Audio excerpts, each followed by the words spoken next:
Hey everybody, welcome to, I don't even know what shit show version of this would be at this point, but it's definitely up there. We had Larry a second ago, lost Larry, hoping he'll be back, but right now it's just me and Karl. So I'll switch over so you can see Karl's wipe work as he starts. So Karl, how's it going, buddy? Oh, it's going fabulously tonight. Excellent. This is just smoother than I could have possibly expected. Yeah, that's one way of putting it. Well, yeah. Trying to figure out how to get a mashup going here with this. Now, what are you planning on doing here? Well, I was thinking of some sort of Galactica and Muppet thing, but I may not do that. Let's see. Hey, Alicia. Hey, Murray. We do have some people showing up here. Good. So, hey, can you push your art a little more to the right, maybe? Just a smidge? Or your paper? Oh, there you go. There we go. By the way, we have been watching the original Muppet Show. Yeah, I burned through that when I hit it on there. Yeah, with all the, and I got to see all the people bitching and complaining about them putting warnings in front of the episodes. I was one of them. Okay. All right, I think we might be getting Larry in here. Yay, Larry. We might be. I said we might be. We'll see. I know what I'm going to do.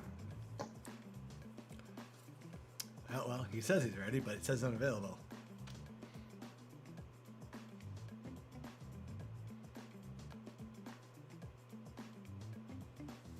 If it's not one of you, it's the other.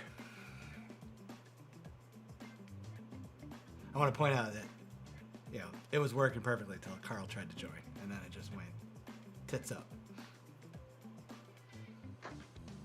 Maybe.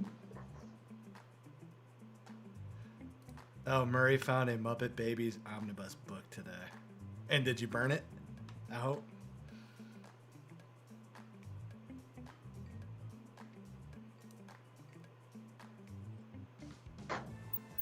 All right. And there's Larry. Oh, that's Hi, weird. Larry. Hey, man. How's it going?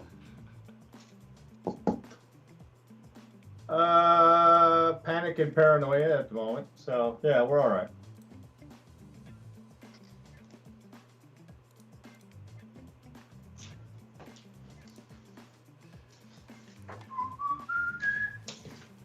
All right. So, All right. All clear.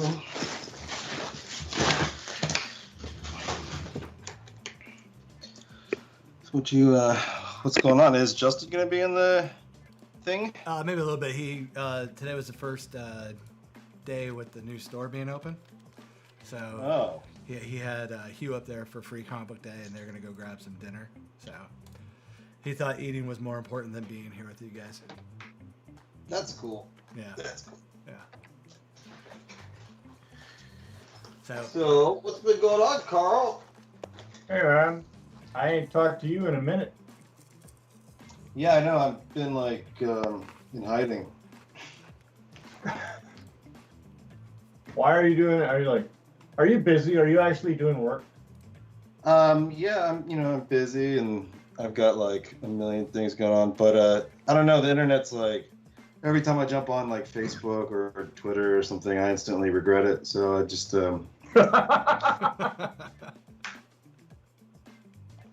Well, that's fabulous. I'm the same way. So I almost don't want to do this and see internet anymore. Damn Al Gore and his cursed invention.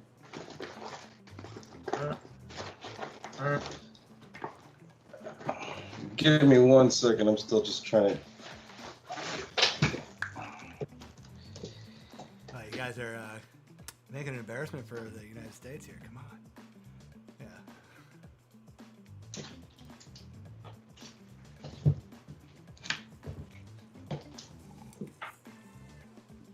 All right. So what are you doing, Karl? I'm seeing Beaker. Yep.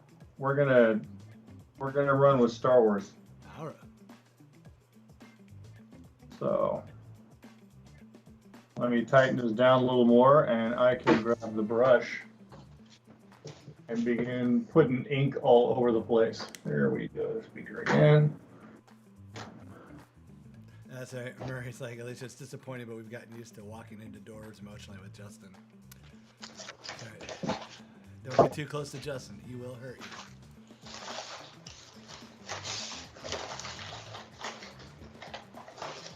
I forgot where he put his art supplies. Ah, Him and Casey, we could just have a show of sound effects. It'd be a Foley show.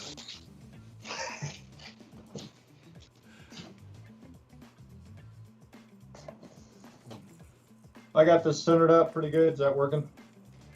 That's better where it is now, yeah. Before you were still a little hard to the left. But yeah, All right. Your blue tape is perfect center. To the left. Yeah, Alicia, he's streaming from the store, being all, hoi polloi and not hanging out with the commoners anymore.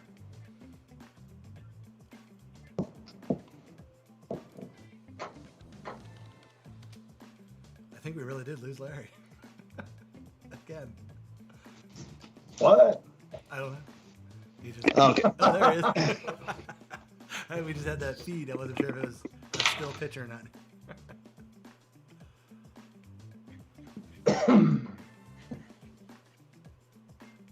My assistant Beaker will now try out this lightsaber. Nice. So, Hey, Jay, about your question for the sketch cover. Treat it like a normal sketch cover. I mean, don't go ridiculous and say, you want the every Avengers member from 77 on to today on there. I would, keep it realistic. Because, otherwise you might get a bunch of stick figures with a big middle finger. So is that me or what? Oh, no, Jay was asking about the sketch covers for the Kickstarter.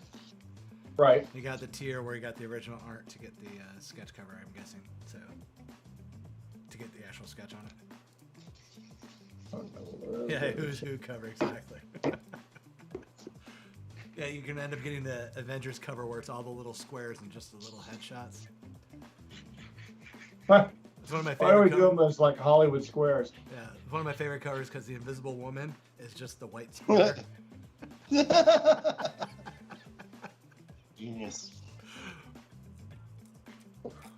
Larry, have you started drinking yet? No. I'm Should.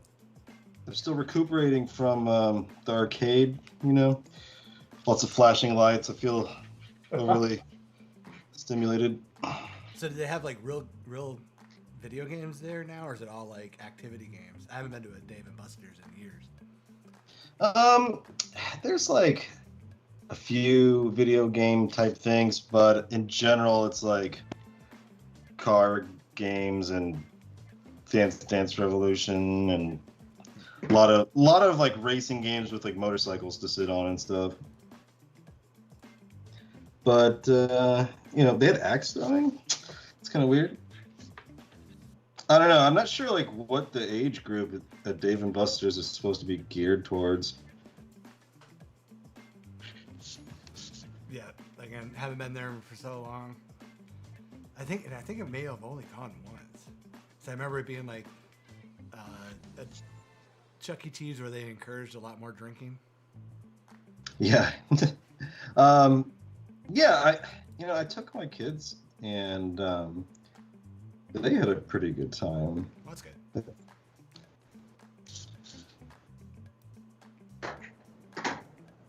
All right.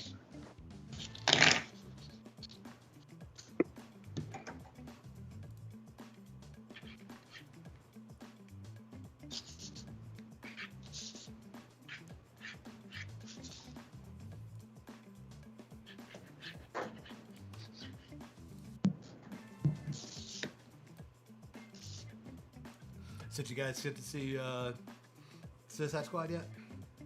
I haven't. I just saw the Critical Drinkers review. That's it. Closest you got, eh?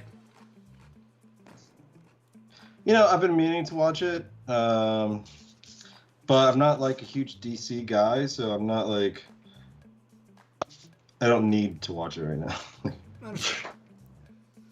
Yeah, I mean, I like comic book movies, so I was trying to give it a go. Mainly so I have something to complain about. I mean, I like James Gunn. Oh, it wasn't bad. So I kind of expect it just to be good, just because he worked on it. Well, But I will say I'm kind of like sick of the DC EU or whatever, the like Harley Quinn in the cinematic,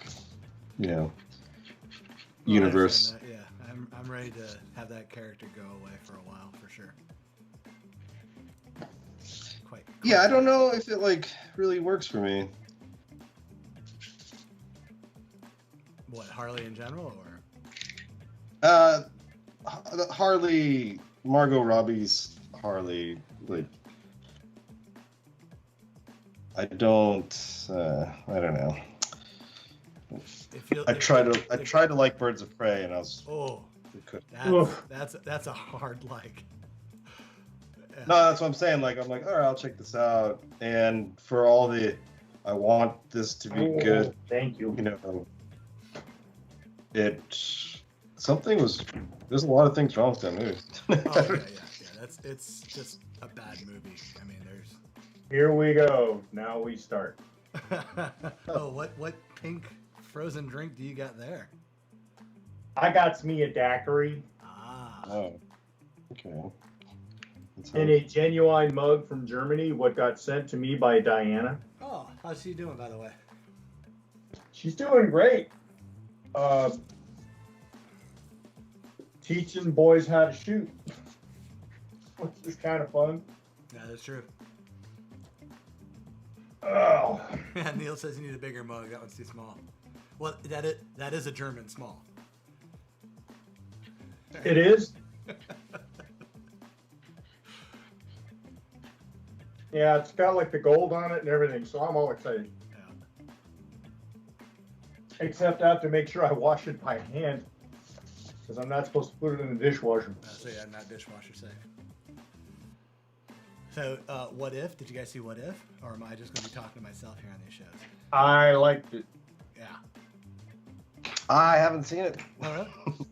So, I didn't see it. The rotoscope art was interesting. The lip syncing was a little rough, but once I stopped looking at the lip syncs, I was getting into it, and I really loved the story. How they made Captain Carter, sadly not Captain Britain. I was waiting for that the entire time. Man, yeah. But and then having Hydra Smasher, that was a great little nod to the Stark family and giving Steve Rogers actually a role still. So, but yeah, I enjoyed that thoroughly. And I liked that it was powered by the Cosmic Cube. That was really neat. Yeah. So I guess you guys have all like talked about like Loki already then. I mean, I can stop talking if you want to talk about it. Did you not like it? Oh God, it was awful, dude. What? Oh, here we go. Okay. All right. Yeah, it was. We dive in. I mean, and generally, whenever you have a primary character that you make secondary in his own show, it really shows that you're trying to do something else and actually tell a story of the character, in my opinion. And again, like most of those shows, they need to be like maybe 6 episodes top, not 8, because it just goes. That middle piece is just so boring and dull. But yeah, I didn't find it interesting enough to even watch the last episode. Oh my God. Yeah, it was just so meh. Oh, I loved the show. I don't know. I mean, Are we I gonna suddenly lose Larry Speed? Say what? what's that? Said, are we gonna suddenly and mysteriously lose Larry Speed? No. It's okay. People are allowed to be wrong on this show. Okay.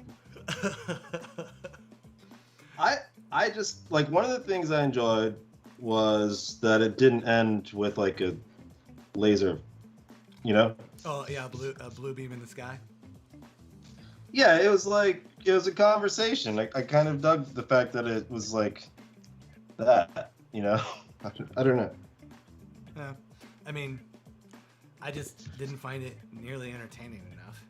And like I said, as soon as Loki started to be a secondary character in his own show, it's like, okay, why even have Tom in the whole series at all at this point? Kill him off and hand it off to one of the other alternate timelines. But the alligator Loki. people, because he wasn't people just nearly the love- Loki we knew in the movies. In the movies, he's pretty tough, insanely smart, devious. And here he was just a chump waiting to be told what to do next. I will take your silence as agreement. Case closed. No. I was gonna say, Larry, you need to chime in. Man. I don't know, man. There's something about it. I really love the look and the And that's fine. atmosphere. Like I'm not the saying vibe. people can't like it. I'm just saying that I don't. So what are you drawing, Larry? But what's that? What are you drawing?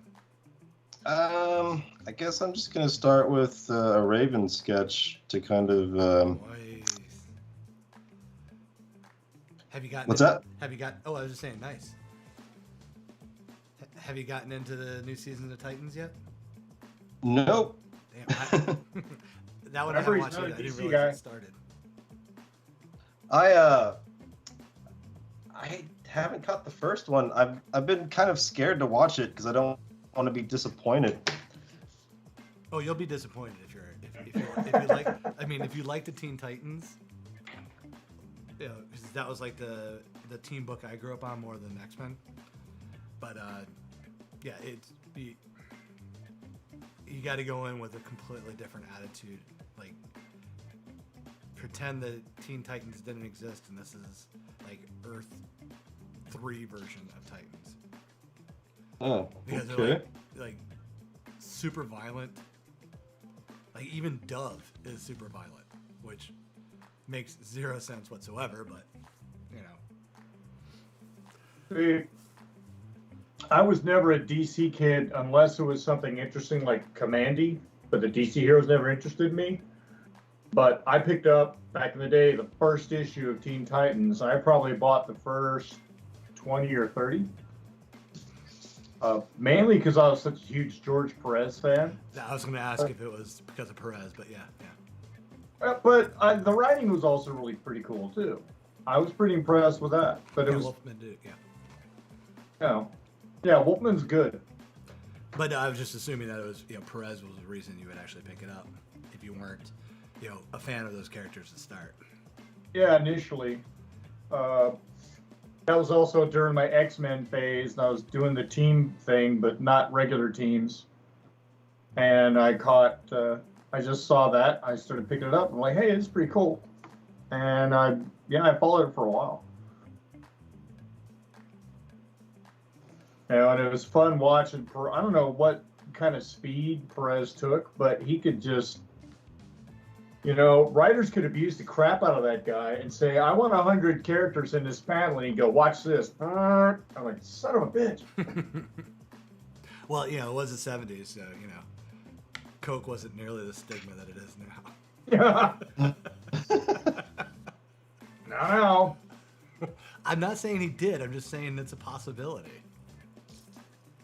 To explore all possibilities. Yeah. Yeah. And I've been watching looking at his stuff when he was doing Was it Marvel 2-in-1 or Marvel Team Ups? Team ups, right? I believe it was team ups. I think he had a pretty good run on Team Ups because Gene Day was inking him on the Team Up books. Oh, nice. Yeah, it was the art was really cool. So that was my deal. And pretty much the only DC book I ever read back in the day was that. That was it. So yeah, I think there's going to be a betting pool going on how the drinks are going to affect you, Karl. What? Yes, we may have to switch to the Karl dance screen later. Is that a thing? No, don't believe in Larry. I can't see it. Wait, maybe I can.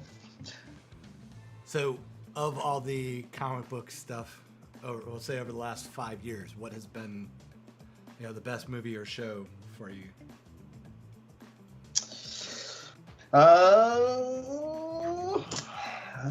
Dude, you're probably gonna hate this. But, There's a good chance I will. Yeah. I love Tom Holland as Spider-Man. Like, I'm sorry, but Oh no, no complaints.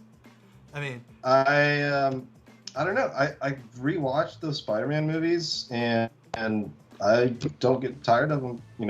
I really I just love seeing like a Peter Parker that to me looks like seems like Peter Parker. Yeah. Like everything about it. Like you could put him in anything, and I'd instantly be having a good time. Yeah.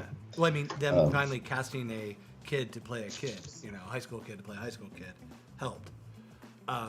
Yeah. No. I mean, but even something as simple as like the tenor of his voice, like he sounds to me like Peter. No, I agree. Yeah, he's been the best Peter casting so far. I enjoyed both movies. They're not without their flaws, but I'm not gonna. The only thing I really just absolutely grind my teeth watching the second one was how they handled Ned. Like, you could have just scrubbed him from the fucking movie and it wouldn't have changed a damn thing. Peter? No, Ned. And isn't Ned? Yeah. Yeah. I mean, the whole pointless part of him and the girlfriend was just such forced garbage drama just to have filler.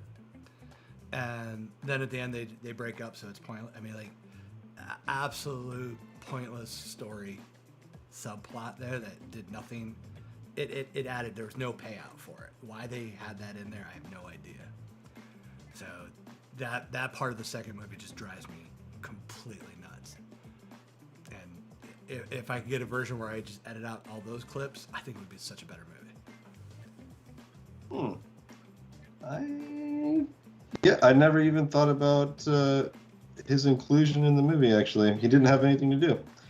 Exactly, it could have been taken out, but every time he's on screen and he's just doing the stupid shit with the girlfriend, because I was like, the entire time I was watching, I'm like, okay, this better pay out for something, like this turns him, down the path to becoming Hobgoblin or something, but nothing, absolutely nothing. Like, even the breakup was like, we broke up, tough shit. But after, the entire 2 hours of it just, being awful dialogue and distraction for distraction purposes only. Yeah. But outside of that, I enjoyed it. I would say that's probably a solid pick for the best right now. Karl? Yeah, I'm worried to see what they're going to end up doing with it. I mean, also, Spider-Verse movie, dude. I think that thing was spot on. Yeah, but in a way, though, it's kind of like saying what if's the best. Like, it's not, canon, so it's like easy to make a really cool movie apparently when you don't have to worry about being canon. Yeah. So Sure. yeah, sure, it's a great Spider-Verse was a great flick. Carl, what about you? So, is Sony gonna like still play nice with Marvel Studios, or are they gonna go back to saying Spider-Man's ours, all ours? Well, that would be more is Marvel going to play nice with Sony, but because Marvel tried to do the cash grab again, and that's why Sony backed off. But to answer your question, I don't know, but apparently there's rumors that Spider-Man is going to be mentioned or something in the new Venom movie. So we'll see. Wow, that's pretty crazy. Spider-Man in a Venom movie. Whoa. Yeah.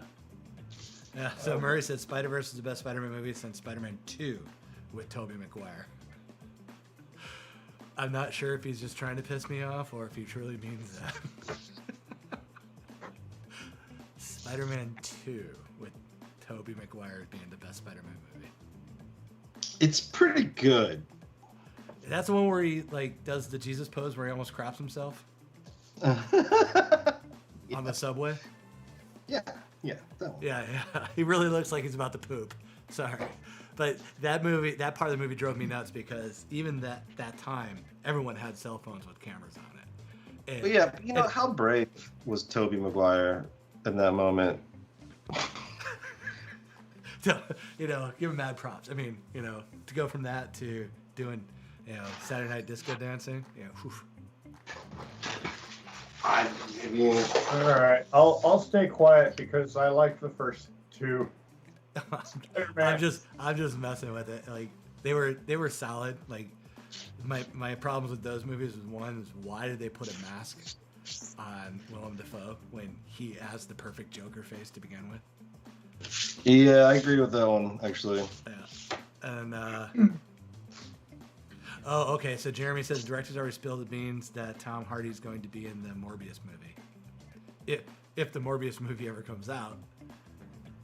I'm so interested. Yeah, it's like I didn't know Bane was going to be in that, but cool. You can be a vampire when I say you can be a vampire. Whoop. Pardon me one moment. Yeah. I gotta grab some lip stem. Carried him to work. Whoops. So the Doc Ock thing, and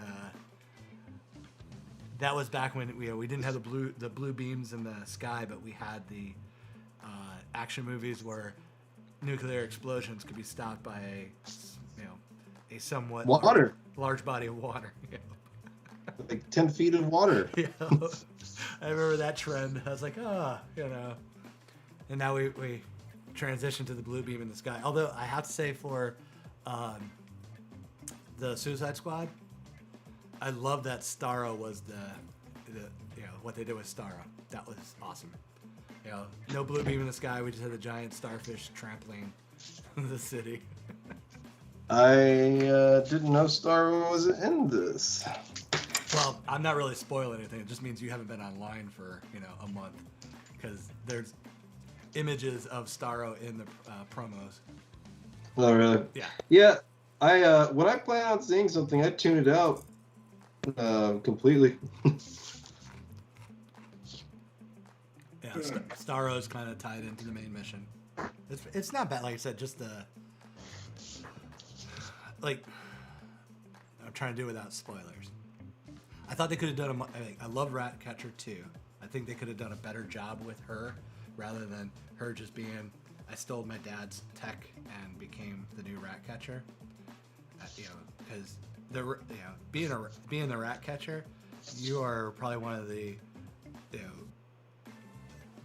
better criminals out there if you know what you're doing because you can control rats. You could do so much. What is the much with that. I mean, if you can see, I'm not familiar with this character at all. Yeah.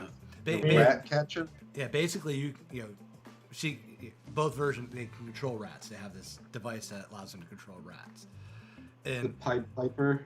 so you really a little bit more. I mean, you can send them to do this and that, and they will do this and that, not just follow you. But it's never really explained how much because you're still you're dealing with a rat. So, but the fact if you're the rat catcher and you've been caught, you're a really bad criminal, because Yeah. I mean, so many things you could do that would go unnoticed, like because rats are smart enough that you can train to memorize button pressing, so you could send a rat just to like watch people press their ATM card codes or locks, or better, train them to realize what coins are, and then just go into every apartment complex in every big city and just each rat grabs a quarter. You know how much money you would have in less than a week? Why you're committing crimes with the rat is beyond me at that point. But that's just me. But I thought they could have done better with her. And then just stop using Harley at this point until you can figure her out. Yeah. My favorite Harley is just from the Batman animated series. That's the best one.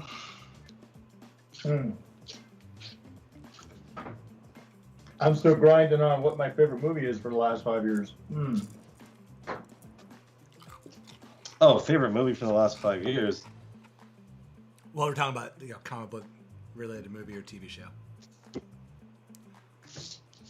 Mine's gonna be Doom Patrol.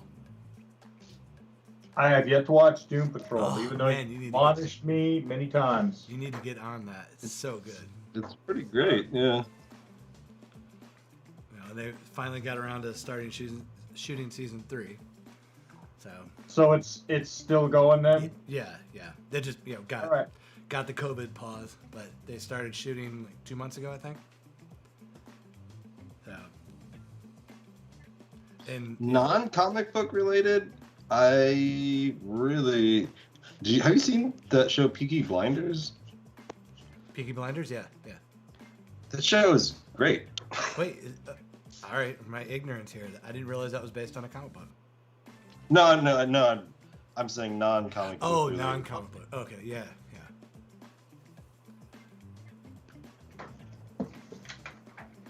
Oh.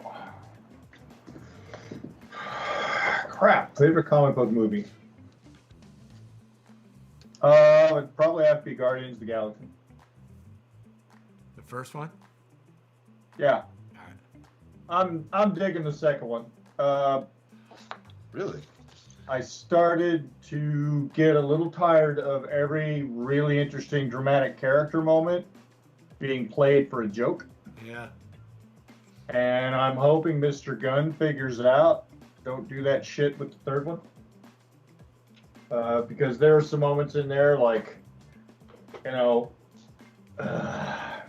where Kurt Russell's, first I got to take a whiz. I'm like, God damn it. Yeah. That shit got old. And I'm like, it's making Gunn feel like a one-trick pony to me. Huh.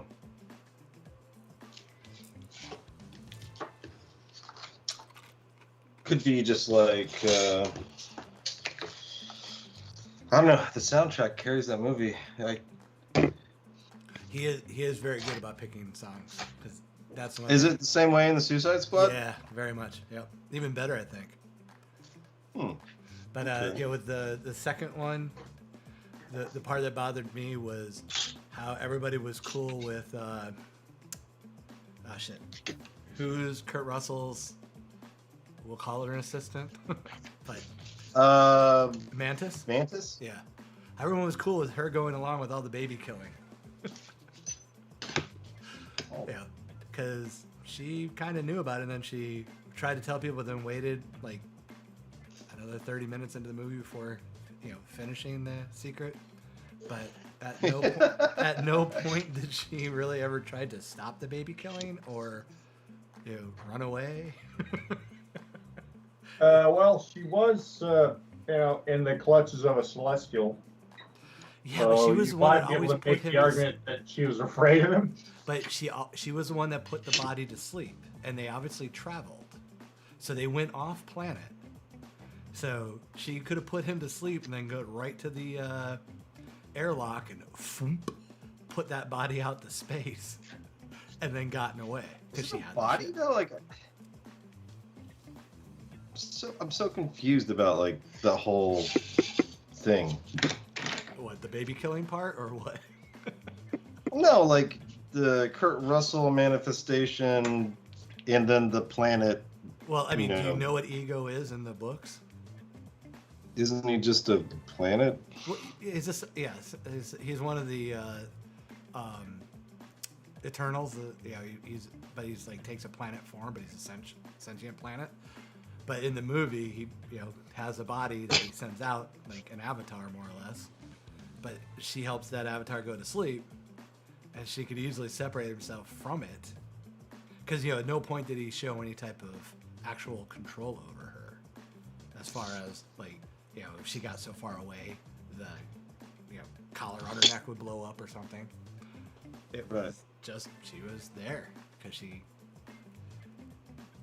was waiting for the next team to show up to take her away. I don't know, but it was one of those things that just kind of glossed over. It's like,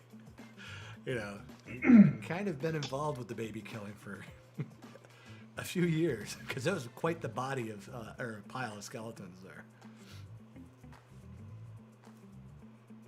I'll tell you, Gunn has an ability to pick a lot of my favorite tunes for that show. Well, as I say, he's great on the music choices.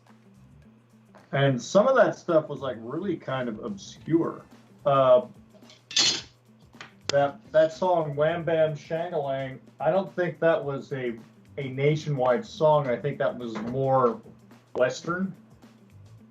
I don't know if that got played anywhere east or not. But that was the song I was hearing when I was in grade school. So it's what his brother was listening to when all of the golden guys started showing up in their ships, their virtual, where they were flying those ships virtually. Yeah. Another flaw in the story, but yeah, for Adam Warlock's part. Yeah. Oh, yeah. What happened with that whole thing? Oh, we'll have to wait for Guardians of the Galaxy 3.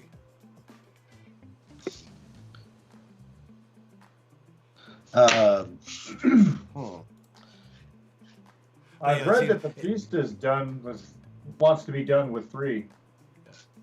But it seems kind of pointless to bring Adam Warlock in now since the Infinity Gauntlet story's over. Yeah, I think they kind of like blew their load with that one.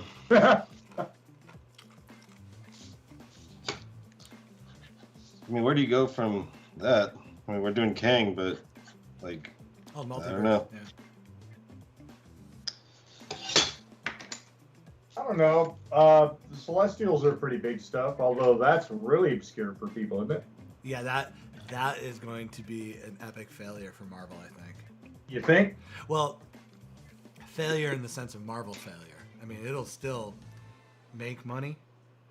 Yeah. Because Disney just doesn't not make money. But as a comparison to, because again, it's so obscure, and they're making the same mistake that DC did with Justice League. They're bringing in this huge ensemble story with zero origin to the characters that make up the ensemble. Yeah, there's no build up to knowing the characters. Yep. So they're going to have to cram in so much material to get us, up to speed. Vaguely familiar with the characters. Yeah, it's gonna implode, I think, on that one. Did you watch Black Widow? No, I haven't seen that one yet. I won't pay extra for it. I'm already paying for Disney. I'm not gonna pay extra for that one. For a story that really doesn't add anything. I'll wait till it's a couple more weeks and it'll be free on Disney. And I'll get it. I did. I think I just. Well, I saw it. It was pretty. It was okay. Yeah, just it would have been more timely had her character not died already. Hey, Karl, push your R to the left, buddy. You're going off camera. There you go. Would that movie have been better if it had it come out 2 years ago? Possibly. The only thing, I mean, it was pretty, by the books kind of movie. All Disney movies are gonna be by the book. Right, but yeah, I mean, if it came out like several years ago when it would have made sense, I think maybe you wouldn't. You already know that nothing that's going on in the movie is going to. Yeah. She's not gonna die, you know. Like so, like she could literally be doing anything. I'd be like, okay, she's gonna be fine. Like most prequels. Yeah. Like, Yeah. That's why I have problems with prequels. It's like you know where the character's going to be at the end of it, so what's the point? But yeah, some good performances. I forgot how good Rachel Weisz is, so I kind of rewatched The Mummy a couple weeks ago. Is she in that? Oh yeah. She's the librarian. No, not librarian. Female lead. Yeah, but yeah, she's a female lead. But yeah, she's the one that ends up hiring Brendan Fraser, her and her brother. That's rad. She's in this really like off the wall movie with Paul Rudd called The Shape of Things. Yes. Have you seen that? Mm-hmm. Yep. Yeah, off the wall is a good way to describe that. Yeah. What a twist! Like, yeah, you think it's like a romantic comedy, and it's not. So hey, we're gonna go to do a real quick auction. This one actually will come from Mike Berglund. He donated it to help with the Things Are Getting Sketchy Kickstarter. So whoever is the winner of this, what we'll have you do is kind of like last time, go put the money on the Kickstarter, and we'll get Michael to get this out to you. But this is a very cool Beta Ray Bill piece he did. It's a 9x12 watercolor and Coptic markers.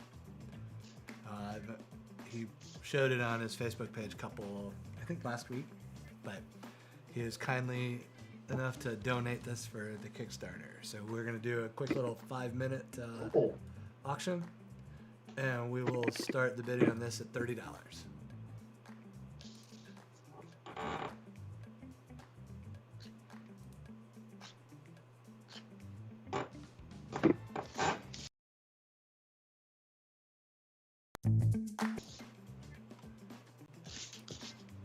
I gotta stop going out of studio mode.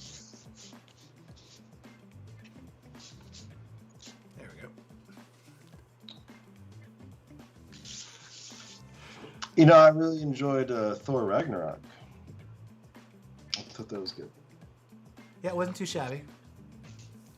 I'd like to see Beta Ray Bill in the next one, if possible. I'd love to see Beta Ray Bill, yes. All right, Murray's starting to bid at $40 for Beta Ray.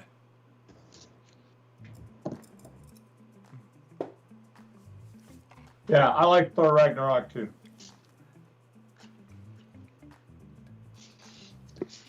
It was definitely better than the first two Thors.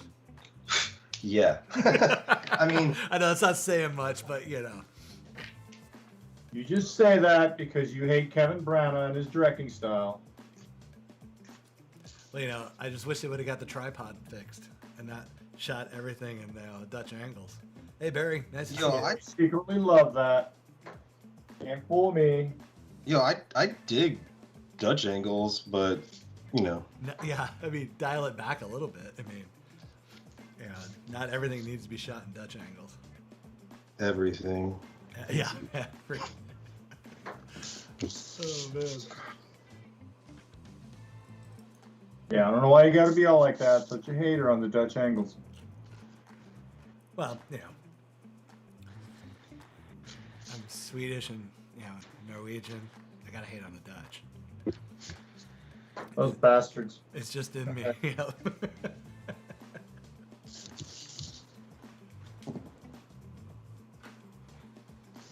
1 second, guys.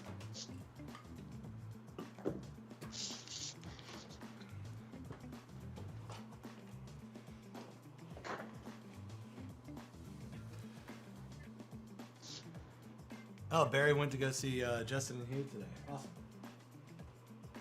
Barry, how's the new store look? I got to see a couple pictures.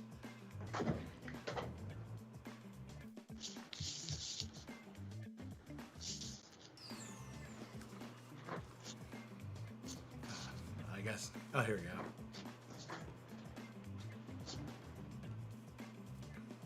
Yeah, I was hoping Justin was gonna come on and give us a quick little tour, but That would have been cool. yeah, you know, him and his gotta eat thing.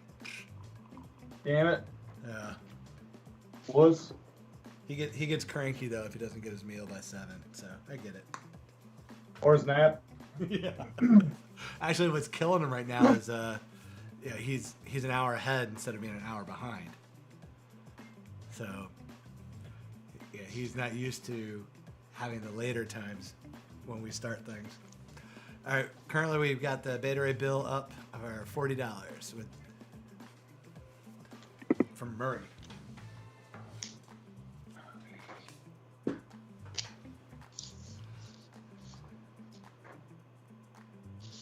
Yeah, exactly, Barry. You're here. He's not.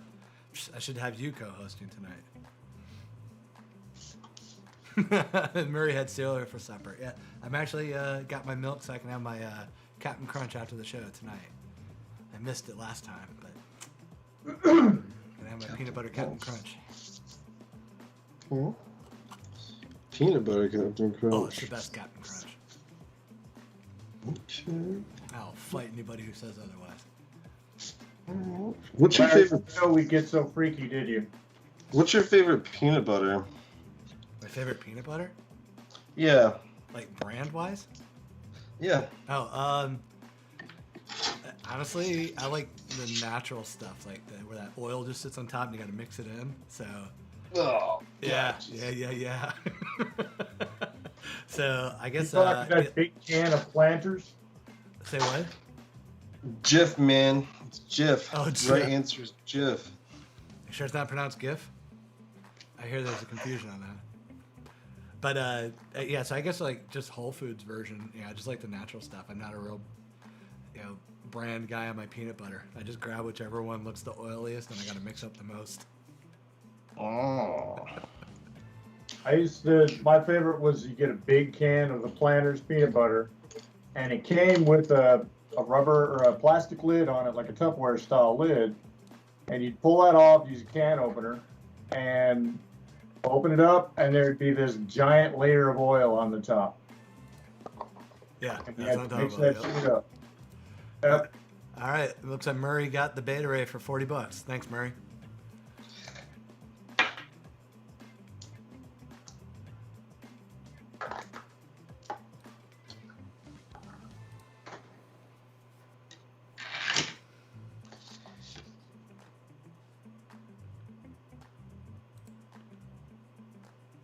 All right.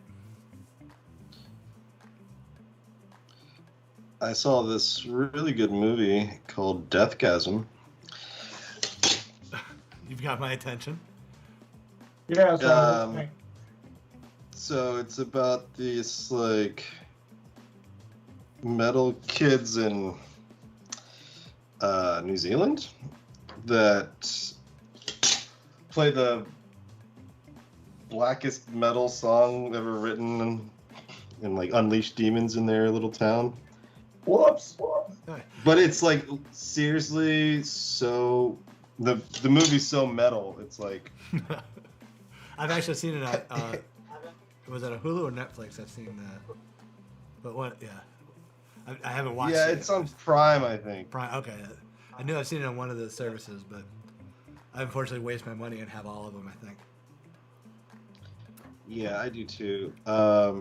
It's so stupid, like, and gory. It's like it goes so gory to the point where you don't even feel anything anymore. You know? Yeah, Army of Darkness style. Yeah. Yeah. It's like it's ridiculous. There's a scene where like someone's dick gets cut off with the weed eater.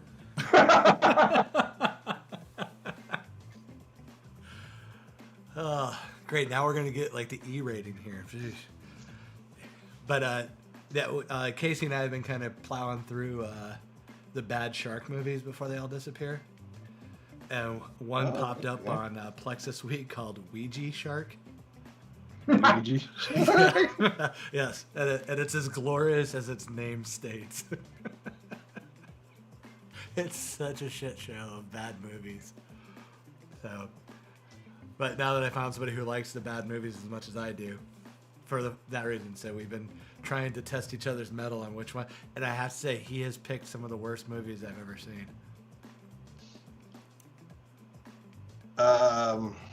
There's this movie with Paul Rudd and Denise Richards where his brain gets implanted into a Tyrannosaurus Rex animatronic I'm thing. there. Yeah. It's Quit drilling. You already hit oil. Just tell us the name. Yeah. I can't remember the name, but it's so bad. It is so bad. I must. So bad it's good. It's I must amazing. watch this like now. All right. So Paul Rudd and Denise Richards. Anybody in the chat room Wait. jump over to Not Paul IMDb and find Rudd. that for guy us? from the guy from Fast and the Furious. Paul Walker. Paul Walker. The zombie Paul Walker? Or Yeah, real Paul I'm Walker? assuming this is early. Paul. This is old movie. That was Oh, not Murray, I think got it. Tammy and the T-Rex. Is that the name, Larry? Tammy and the T-Rex. Sure. That sounds good.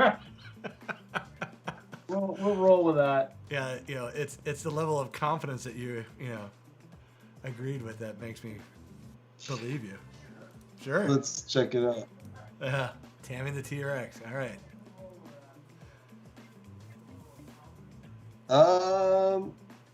Yeah, that's it. That is it. Noise. Yeah. All right. Got confirmation from Alicia too. All right. So Tammy the T-Rex. I'm gonna have to cue that up. You'll love it. It's Yes. See, like I love bad movies when I'm going in and knowing that they're bad movies. It's the movies that pretend they're not bad movies that are just hacks. That's when I just lose my shit completely.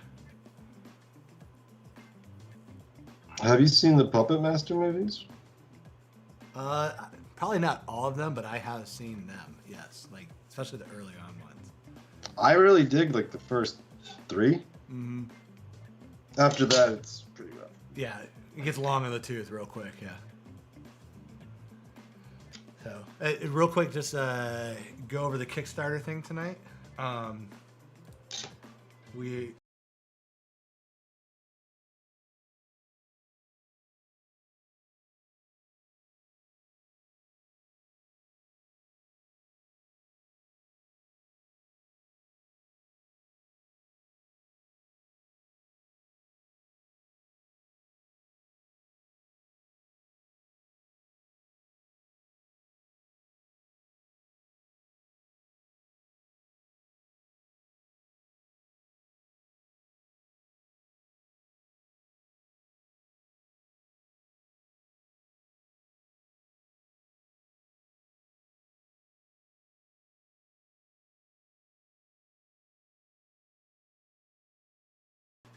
We got audio back. Let's see. Hoping we got audio back. Yeah, he was just saying. All right, did we get audio back? Check 1 2. Check 1 2. I've got you. Yeah, I can hear you, but I don't know what. I'm waiting to hear for the people in the chat room if they got audio. Okay, all right. Whoops-a-doodle. All right. So what I was saying when I had the Kickstarter up there is that we're almost at the 5,500 stretch goal. And we're making a stretch goal just beyond that at 5,600. If we make the 5,500, the 5,600 stretch goal is going to be a set of coasters made from Hugh's art of the Barbarian Stefan and Barbarian Justin. So if we can manage to get to the stretch goals, we will make sure that those go out and just forever have my embarrassment and infamy. But thank you to everybody who has actually already contributed to the Kickstarter. It's amazing how far we've gotten. I think we've got 16 days left. So, and actually we have the Larry cover and Karl cover, I think, still available if people want to get one of those. Wait, I gotta do something? What? Maybe, maybe not. We'll find out. Yeah, man. What? Oh no, I'm on you're deck one to for do what? your one for one cover went off the first night. At least you got that. I remember that. But we do have a couple of the regular sketch cover versions that are available to do on the actual tag sketch cover nights. Okay. Work.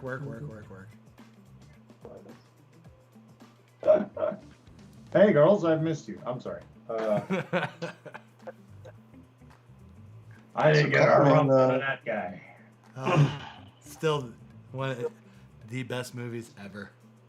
Yes. And I can't believe they're going to just absolutely butcher it. Wait, what's one of the best movies ever? Blazing Saddles. Settles. What are they doing to Blazing Saddles? They're remaking it Why would they remake Blazing because Saddles? Hollywood is out of ideas and just a vapid shell of what humanity used to be. Hate. Are you- No, But yeah, They're not really doing that, are they? here's the absolute worst of it. It's going to be an animated kids movie. I'm not fucking with you. This is legit what they're doing with it. It's like the townspeople are penguins or some bullshit like that, and the sheriff is not a penguin, and that's how they're handling that analogy. It's really gonna be an animated movie? Oh yeah, dude. Yep. Okay. No, an animated kids movie at that. Blazing Saddles. Yep. Yeah, I'm gonna be doing the pentagram thing and gonna ask Satan to somehow stop that. How does that make any sense? Yeah, Blazing Samurai. Yep, it is an animated remake. Oh god, there's just so many things wrong with this movie. Michael Cera's in it. Michael Cera? Yeah, that fuckhead, whatever his name is. Yeah. Oh yeah, so it's cats and dogs. That's what it is, not penguins. But yeah, it's cats and dogs. So basically, they're, I guess they couldn't get Spielberg to give up Fievel Goes West, so they decided to go Blazing Saddles. But yeah, Oh God. because Fievel Goes West, that's pretty much Town of Cats where the dog, Don DeLuise is the cat that tries to be a dog. Is that right? Come on, so I've seen that one. But yes, they are making an animated Blazing Samurai. Animated comedy is a family-oriented remake of Mel Brooks' classic 1974 Blazing Saddles. There's so much fucking wrong in that sentence that bothers me to my core. Yeah. No, come on, this is a joke, right? All right, you got this news on the Onion, right? No. They've actually got stills from the production already. Just absolute garbage. That's cool. Yeah. Did you just say cool? It's just like, yeah, that's just cool. I was thinking about that movie recently and thinking there's no way they could make that movie now. What, Blazing Saddles? Yeah.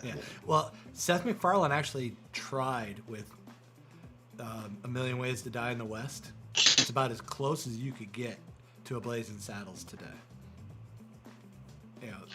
And I'm not a big Seth MacFarlane fan, but the movie holds. It's pretty solid. Oh wait, I gotta retract real quick. I'm gonna have to look up something a little later. Neil put in the threads to our bad shark movies. Noah's Shark. No, sure.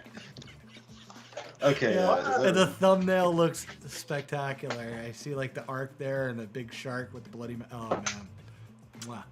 I will be checking that one out later. But yes, people, that's serious here. I'll put a link to the images for what's being crapped out to be Blazing Samurai. Just sounds awful. Even the name is bad. Okay. Yep. Well, Sorry, I didn't mean to derail everything with a bad movie post, but Yeah, you just like wrecked my night. Holy shit. that's what I do. Yeah, that's the way you roll. I know. Yeah. Gotta try to warn people of what's bad out there.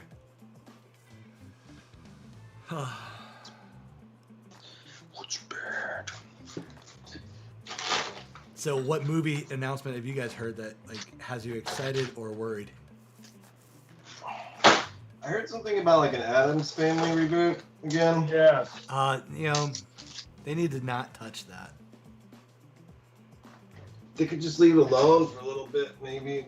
Because the animated, Even though like they just came out with an animated one last year. Yeah, it was pretty rough. I mean, it looked kind of like the original art style of like. The comic strip. Yeah, but I don't know. It's pretty honestly, I mean, as much as I love, oh my god, I just blanked on his name. Tim, whatever from Rocky Horror Picture Show. Oh, I blank on his last name now. I can't get Burton out of my head. Tim Curry. Thank you. As much as I love him, even though I forgot his name, he just, and it didn't help that the script was awful. But Raul Julia, as far as I'm concerned, will for always be Gomez now. Those movies. Oh yeah. Those movies were pitch perfect. And I agree with that one. I've got a list of things that are just should be remain untouchable. The Addams Family movies are there. George Michael's Last Christmas. No one should ever touch that song.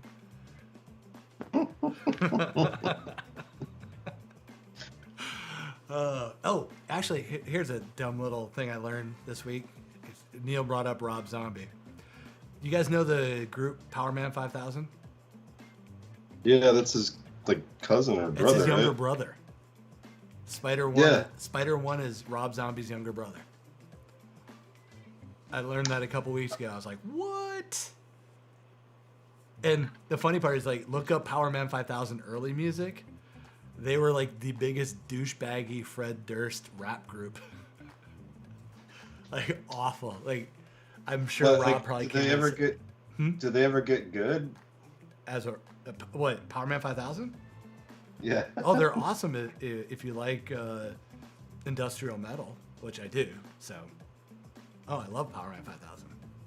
But I never knew Spider One was Rob Zombie's younger brother. But like I said, their early music was Tokyo Ninja or something really awfully stupid, and they were just straight up Limp Bizkit douchebag bad.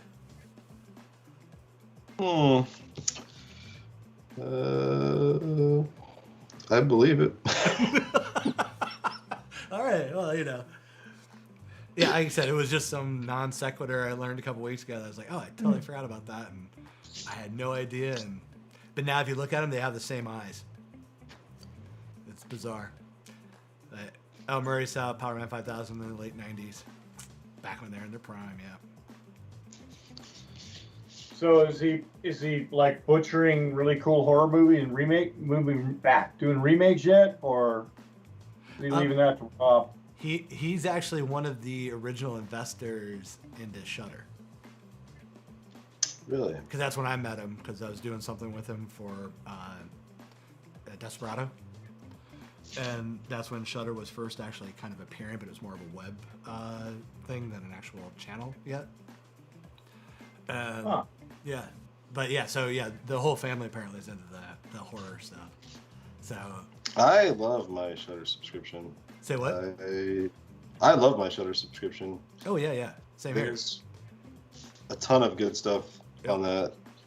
Yeah, but yeah, it was funny that because when I was talking to him about it, and he mentioned that they were doing all this stuff, and never put two and two together, obviously back then, but it all makes perfect sense now.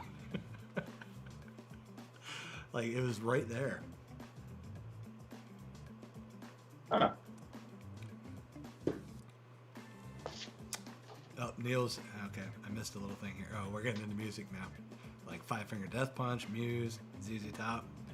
Well, Neil, you were there with the music for a while, but then you mentioned those three, so. Not Hey, big. hey, hey, hey. I'm sorry, just that's not my speed of music. Not saying I really like Muse's first couple records. I think those were pretty good. Hmm.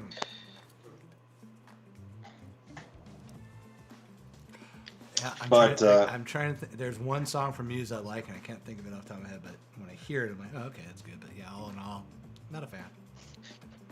I would say like Newborn is probably like their best song, in my opinion. um, yeah, their last couple records I checked out and didn't really catch much on them. You know, every once in a while, like there might be a decent track or something, but nothing like their early stuff. Their little foray into dubstep, that was pretty rough. Yeah, I think that could probably be said for anybody who didn't start in dubstep. If they decided, like, hey, let's try dubstep, I'm guessing that most reviews would be pretty rough. Yeah, well, you know, gotta try something new every once in a while, I guess. I was like, yeah, like when Bad Religion did Into the Unknown, and the amount of backlash they got from their fans, and it was a one-off. They never had plans on going that for the foreseeable future. That's why they named the album Into the Unknown. Yeah. Yeah. And, oh yeah, it did not go well. You know, I kind of dig Bad Religion. Oh, Bad Religion's awesome, but they just saying they received. I mean, and I like Into the Unknown. I mean, I wouldn't put it into my top 3 for them, but I'll definitely have it in play it on shuffle with the rest of their music. I think they just like were ruined for me. I heard No Effects first, and I like them first.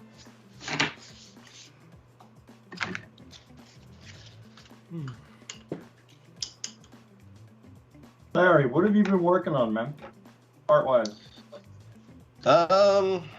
Not too much. Odd jobs here and there. Doing some project with Zenoscope right now, but it's kind of more of like a retailer exclusive type thing, from what I understand. Mostly covers, and yeah. I don't know. Haven't been doing too much. I did that Mercy Sparks book with Devil's Due. That was pretty fun. I did a project with Land Pitts for, I can't remember at the time, but it was a giant robot thing. That was pretty fun. But yeah, not too much. I've been kind of taking it easy. So the Mercy Sparks finish? Yeah, that is finished up, and thank God. I like that character a lot, though. She's got a really cool design. The lore for the book is so expansive. I had a hard time kind of grasping exactly what was going on. There's a whole host of characters that all are important, and I mean, just when you're just kind of jumping into something that's been going on for a long time, you just don't. At least I didn't have the knowledge of the book to really enjoy the time, because I found myself constantly going back to like read old trades, and like this is hundreds of issues, I believe. So, I mean, constantly just referencing back to like what was been done before, just to kind of get an idea of like where everything's going. But still, super cool character designs. I really liked what they did with that. Cool. All right, so we got a question here that we got to go through here. Like, top 5 favorite bands. Top 5 favorite bands. Jesus Christ. What? Yeah. Like, All right. if you're gonna make a playlist, you can only have 5 musicians or 5 bands. What's it gonna be? I'm gonna sound so goddamn old.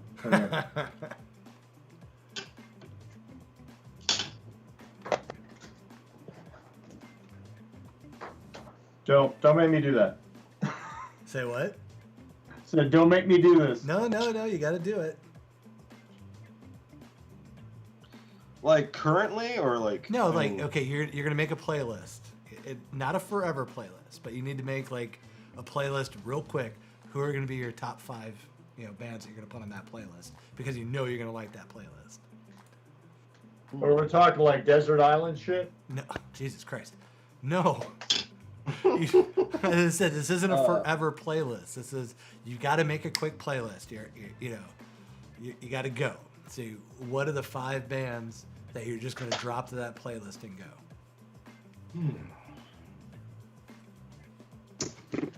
All right. I put the Cardigans in there. All right. And Run the Jewels. Nice.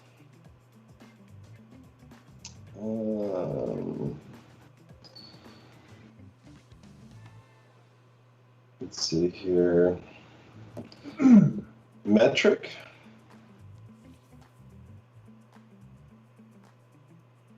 How many? What is it? That's 3. Yep. This is tough. The Deftones. Oh, nice. Okay, good one. And oh man, I don't know, Queens of the Stone Age. Oh, you're such a poser. But Really? I know it's tough to do 5. Yeah. Oh wait, hold on. I mean, Queen. Can we put Queen on there too? Well, that's 6. But which one are you gonna knock off for Queen? Queens of the Stone Age. There you go. Make them fight a death match. Make them earn your love. All right, Karl. What about you? 5 is so few. Man. I know. It's tough for me too. I'm thinking it too, and I immediately regret saying 5, but you got to really bring it up to 5. So, what's it gonna be, Karl? Okay, fine. Boston, Kansas, Styx, Rammstein. Okay, good. I'm glad at least you got something. Wow. Okay. Yeah. Hey, what do you mean? Well, fuck. I know this is your list. I'm sorry. You're right. It's your list. It's your list. And ABBA. Oh, nice. Okay. You started out a little weak, but you finished strong, dude. Rammstein and ABBA. That's a good choices. Yeah, I could do Rammstein like over and over. I thought those guys are great. Oh yeah. Have you watched their videos? Oh, their videos are fantastic. Oh, just the one video where they're all fat. Yes, yeah, that's one of them. I love that one.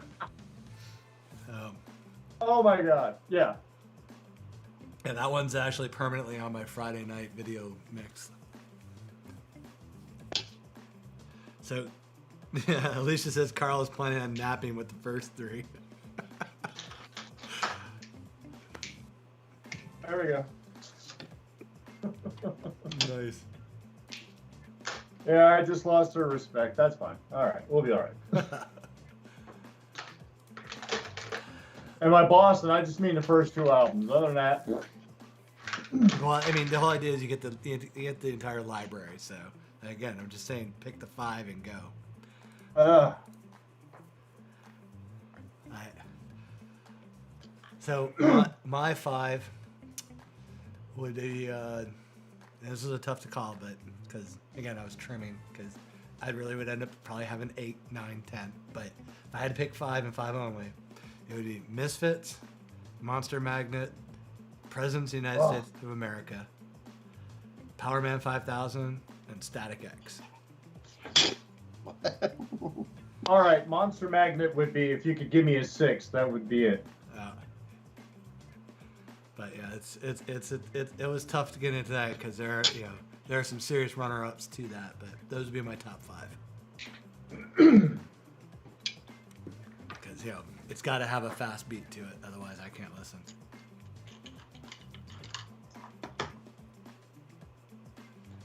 Yeah, it's funny. Before he killed his, damn, hold on. One moment.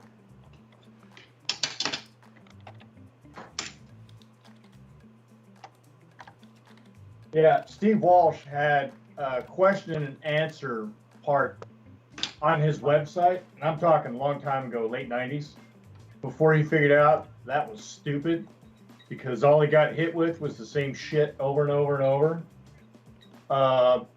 His constant response to favorite band questions was Rammstein. Nice. He thought those guys were fucking terrific.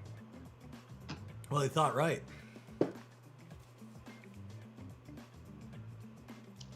Have you seen the video for Deutschland? Which is the one with the bank heist? That's Du Hast. No, Du Hast isn't the bank heist.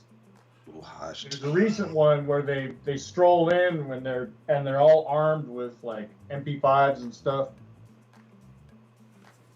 Du Hast was their take on if Quentin Tarantino had directed the video. You're right. Yeah, where they out in the cabin in the little woods there, they're about to Yeah. Are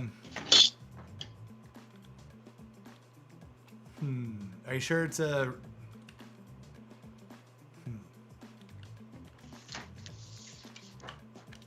Yeah, I was going on a Rammstein jag on YouTube for a while. Linda walked in and says, "What is this?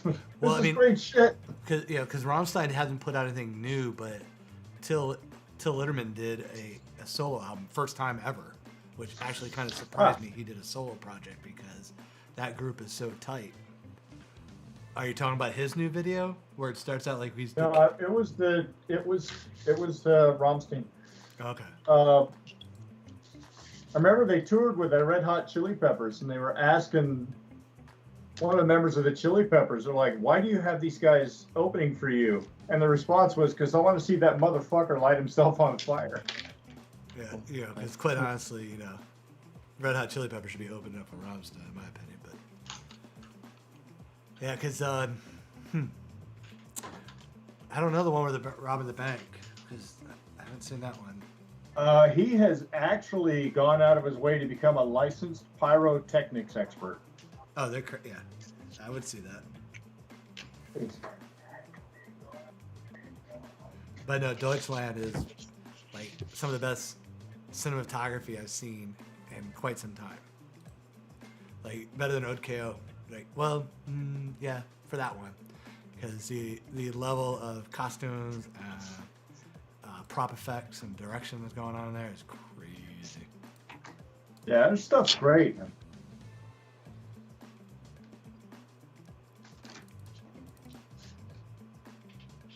Yeah, Murray dropped off Static X after the first 2 albums. Just need to get back on it, buddy. The albums just get better.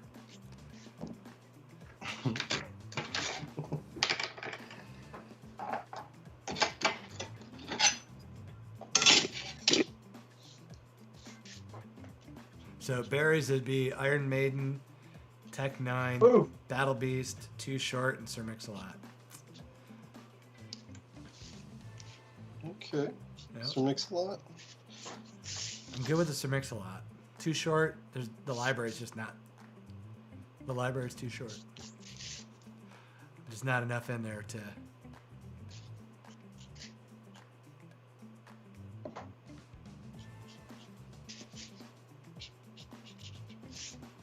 So everybody else throw in their top 5.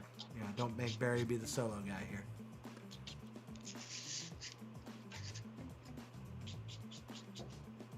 I don't know. All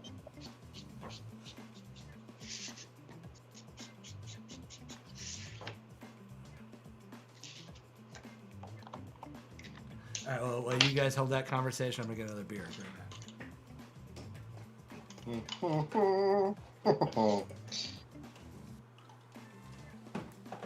So Boston, huh? Okay.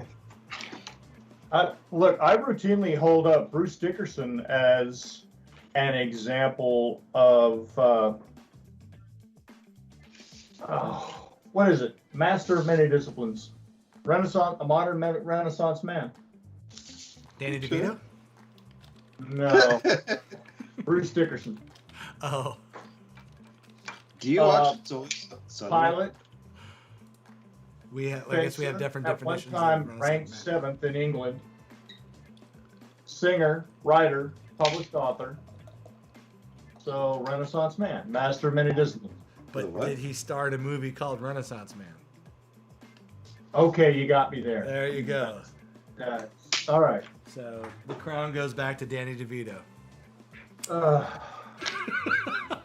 Oh, it's not often I get to cause you that much pain. Usually it's you causing me that pain. Now, that is a good moment in my life. Thank you.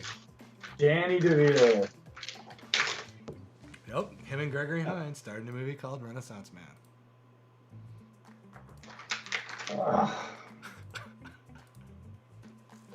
I don't know, man. Did I hurt you on that one? What's wrong with You hurt my heart. Okay.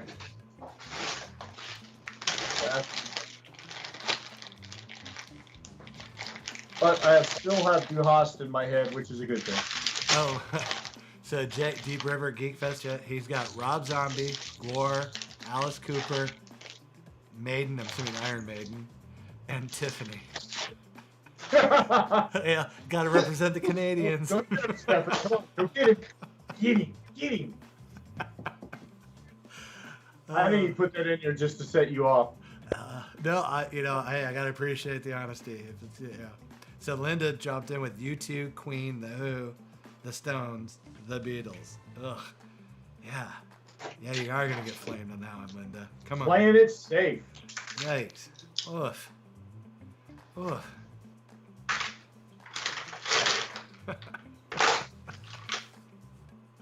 So Murray's Bad Religion, NoFX, Pennywise, Black Sabbath, and Rancid. 4 out of 5 top picks there.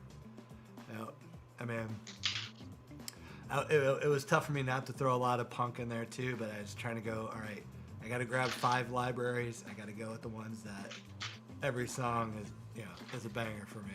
So, and Neil's is Iron Maiden, Five Finger Death Punch, Rolling Stones, ZZ Top, and Rammstein. We're getting quite an eclectic mix here, but I can accept the Rammstein.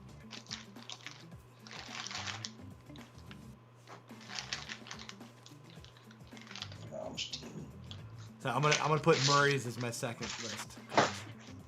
It's got the most enjoyable pick out of there. I don't know if I could do Tiffany mixed in with Rob Zombie and Gore. Oh, Eric jumped in with Rollins Bands, Misfits, The Who, Elvis, Typo Negative. Wow, that's covering a lot of bases on that one. Holy shit! All right, if I ever meet Eric, I gotta steal his iPad or iPhone and see what his music library is. Put it on shuffle, see what it is.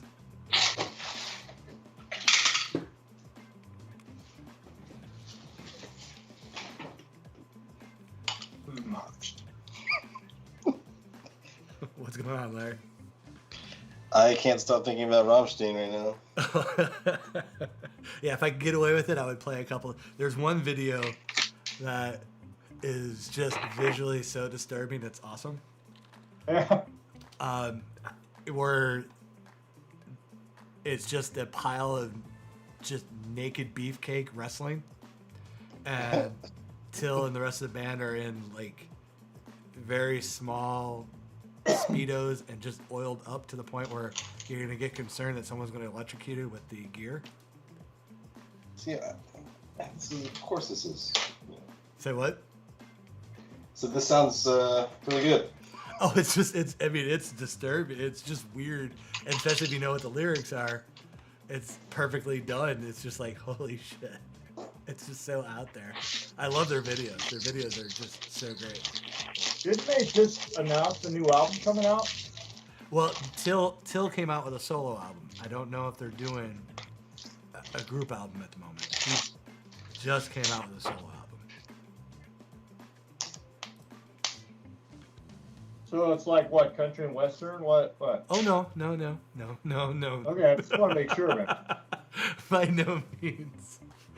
Yeah, it's just, the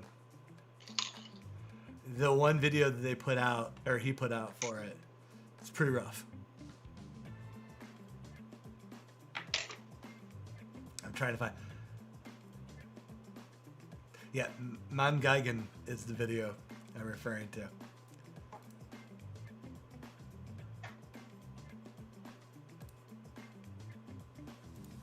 I will grab that link for everyone's entertainment later. Wonder how many people watching are now pulling up those Rammstein videos. That's right. Let's all watch it together. Everyone click play at the same time.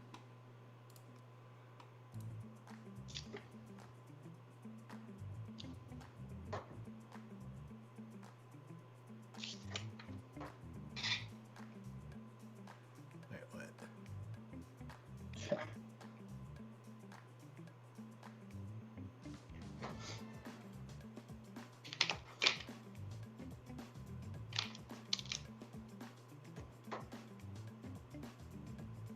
Oh, yeah, Jay's figured out Eric must own one of these bands.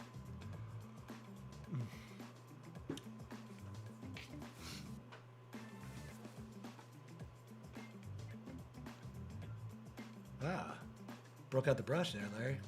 Nice. Yeah, I can't find my markers, so... Oh, is that what you're digging for? Yeah.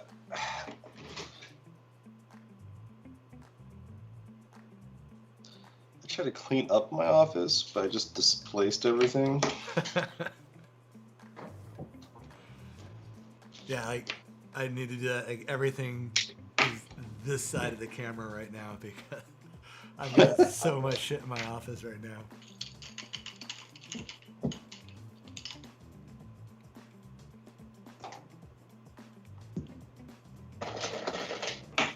Oh, pens.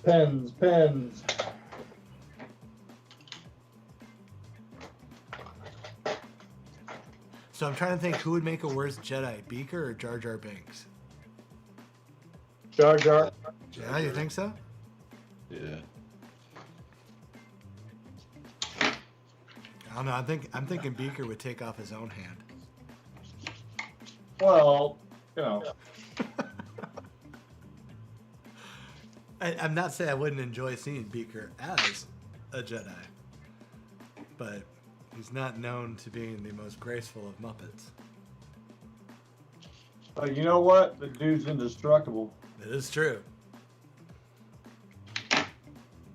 I think Beaker would be tough to defeat because once you think he's dead, man, he's back. And Jay got the answer right. Jar Jar can't be a Jedi because he's a Sith Lord. Yes, That's right. you're right. I'm all, Stefan, you know I am down for that theory. Oh, I yeah, think Darth Jedi? Or Darth Jar Jar? You bet. yeah. You know, I saw that. I've seen that video. I can see it. It It makes totally sense. works, yeah. Yeah, I could see George Lucas really winding that up and then realizing, goddamn, this ain't gonna work. No, he didn't execute it well enough in the beginning because he went too far with the buffoonery. Okay. And then the backlash, he just fucking buckled to it. Because the concept, right? The concept is a straight ripoff from Isaac Asimov's The Mule. Right. You know, it's the exact same character, but you know, the mule isn't as much of a buffoon as Jar Jar was. So he's not insufferable.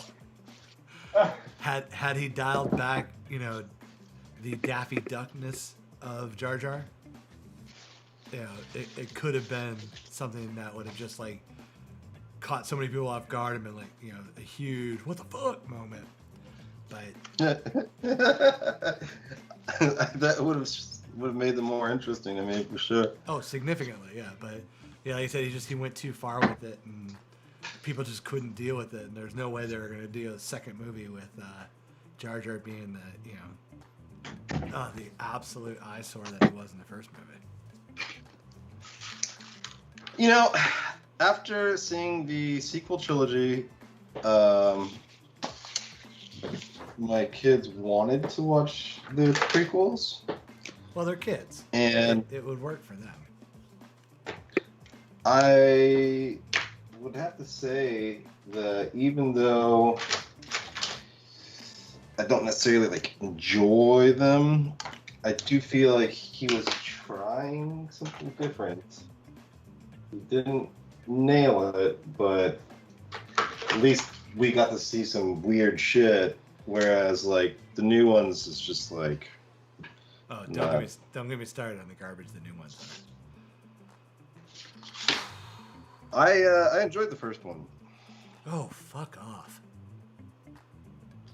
But I mean, like I didn't hate it. You know, it gave me everything I wanted in a Star Wars movie. It just was the same thing. It's, you know. It literally was the same. Yes. A remake? Yeah, I mean, episode 7, the fan service remake. Yeah, I mean, I've seen better things on YouTube for it. Well, I feel like we asked for that though. Like we. No, I don't think we did. I mean, it's just J.J. Abrams is, you know, a hack. And I mean, you know, watch episode 7 again, and just realize how badly timed out everything is, and just how convenience plays the main role in the movie. And then everything is the same. I mean, you know, from the planet killer BS to just you know, the Jakku or whatever planet she was raised on, their primary income is ship salvaging, and somehow the Millennium Falcon remains intact and in running condition. To, you know, and then Han and Chewie just show up. Oh yeah, just the beats in that movie are just so awful. But yeah, but like I think it's what we asked for. I think we asked for, like, we got so irked by the prequels that they're like, just give them what they want. again, don't even think about it. It goes with Abrams' MO. He doesn't know how to tell a story. He just like, this is cool. Let's do this. This is cool. I mean, I will refer you to Lost. The biggest waste of time. Yes.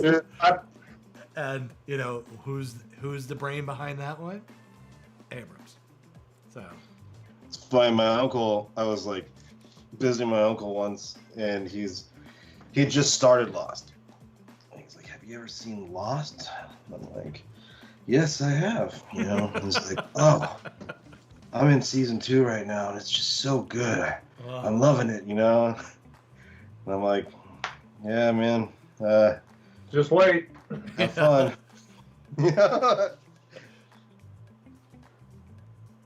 Yeah, that shit, man. I was watching that, and about 3/4 of the way through the first season, I'm like, I feel like I'm sitting across from a campfire, and some asshole is making this shit up as he goes along.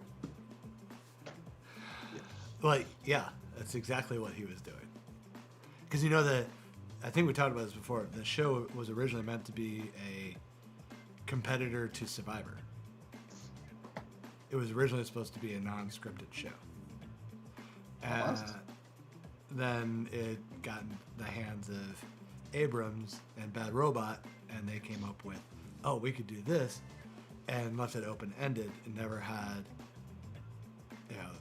how the show was going to become, do what it's supposed to do. And then it just kept adding and adding and never resolving anything. Resolution, yeah. But there was the smoke monster. Was there? There was a smoke monster. I saw it. Did you? I did. Are you sure? I am. Okay. What about the polar bear? What about the trees moving? Yeah, what happened with the polar bear? They shot it.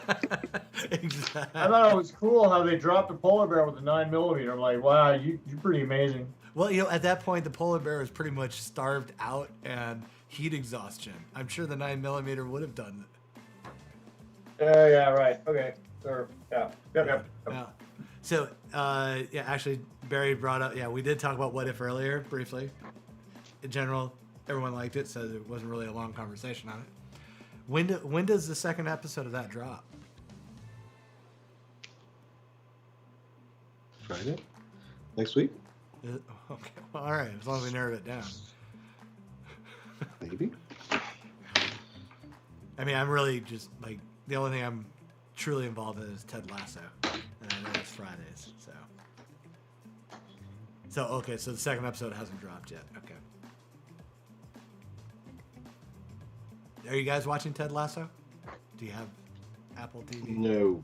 Oh. I only have it because I have it for free. So. But absolutely the best show on television. Really? Yes. I just now started hearing about that show. Yeah, I was late to it because I just never, got around to watching it. And after watching the first episode of the first season, I was totally in and just powered through the entire first season. I couldn't stop watching it, and I couldn't wait for the second season because I was concerned that they were going to ruin the character in the second season. So far, knock on wood, 4 episodes in, they have not. But it's an optimistic show with that has their flaw. The characters have their flaws and their things they have to overcome, but no character gets uplifted by breaking down another character. Everyone has their own true flaws that they have to work through, and it's actually nice to see a show that works like that for once. It's been way too long. So yeah, I can't recommend that show enough. So, anybody watch Debris? The what? Debris. Oh, you kept mentioning that one, and I kept forgetting about it.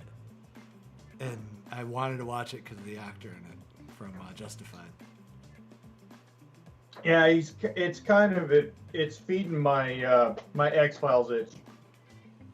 So. Nice. And they only had 8 episodes. I was like, son of a bitch.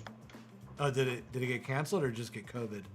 Yeah, it's just the first season's done, and they got a lot going on.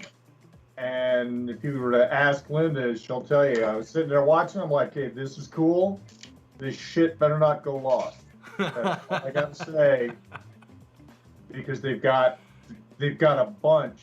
And I'm like, they better have this whole thing plotted and flowcharted, because if I start seeing any lost crap, I'm going to get pissed. But it's got the potential to go that direction, I'm guessing?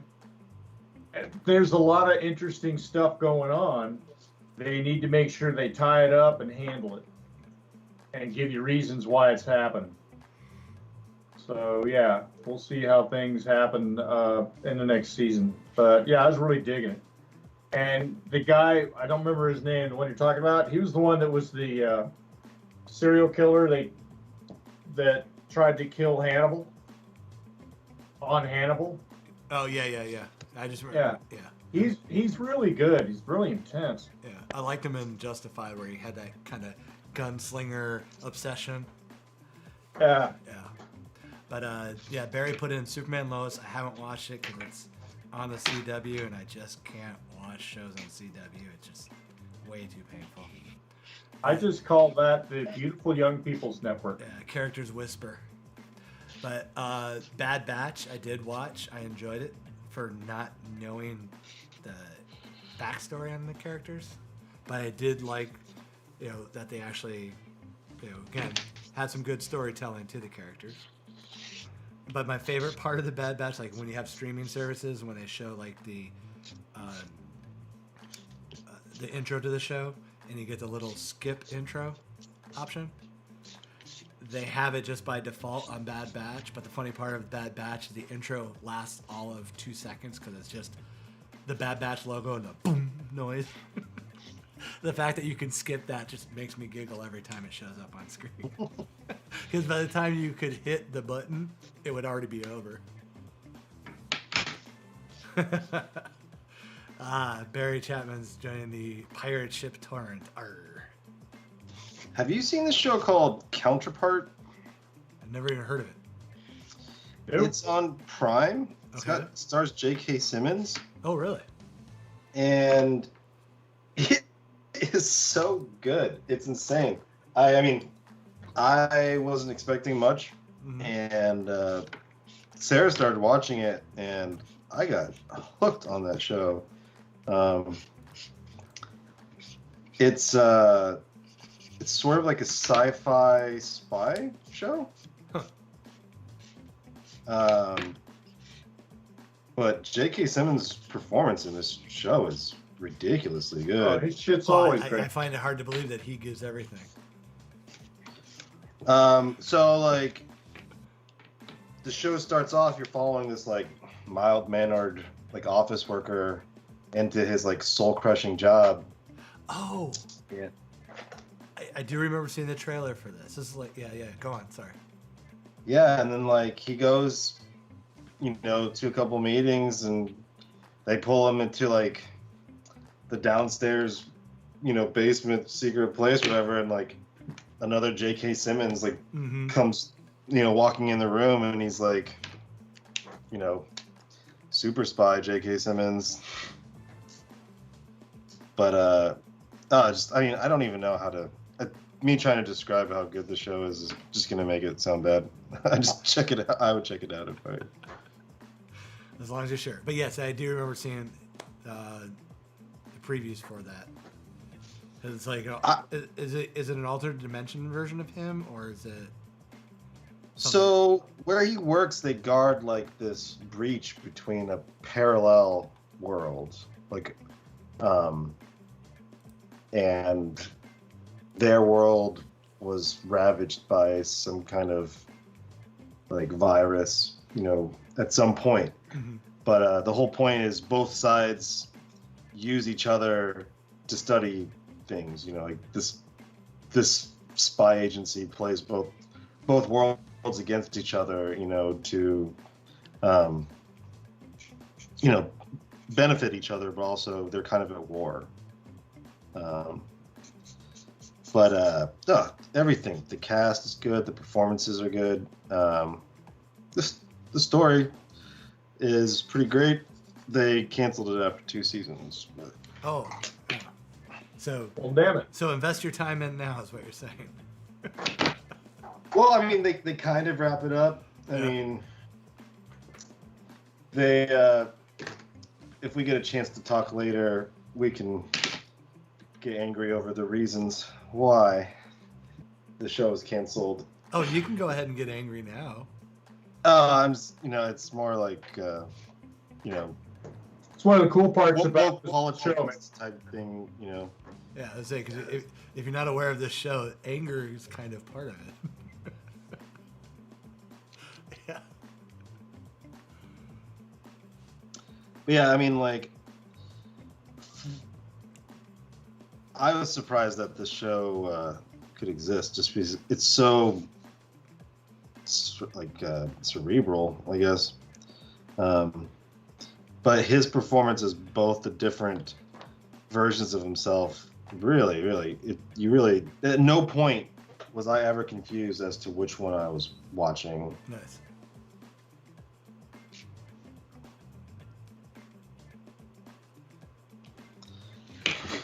Yeah, I don't think there's a performance he's ever given that I was like, yeah, he was there for the paycheck. Yeah.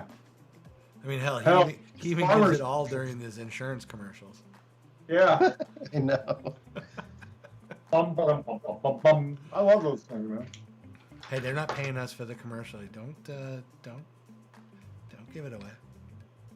I'm sorry. Yeah.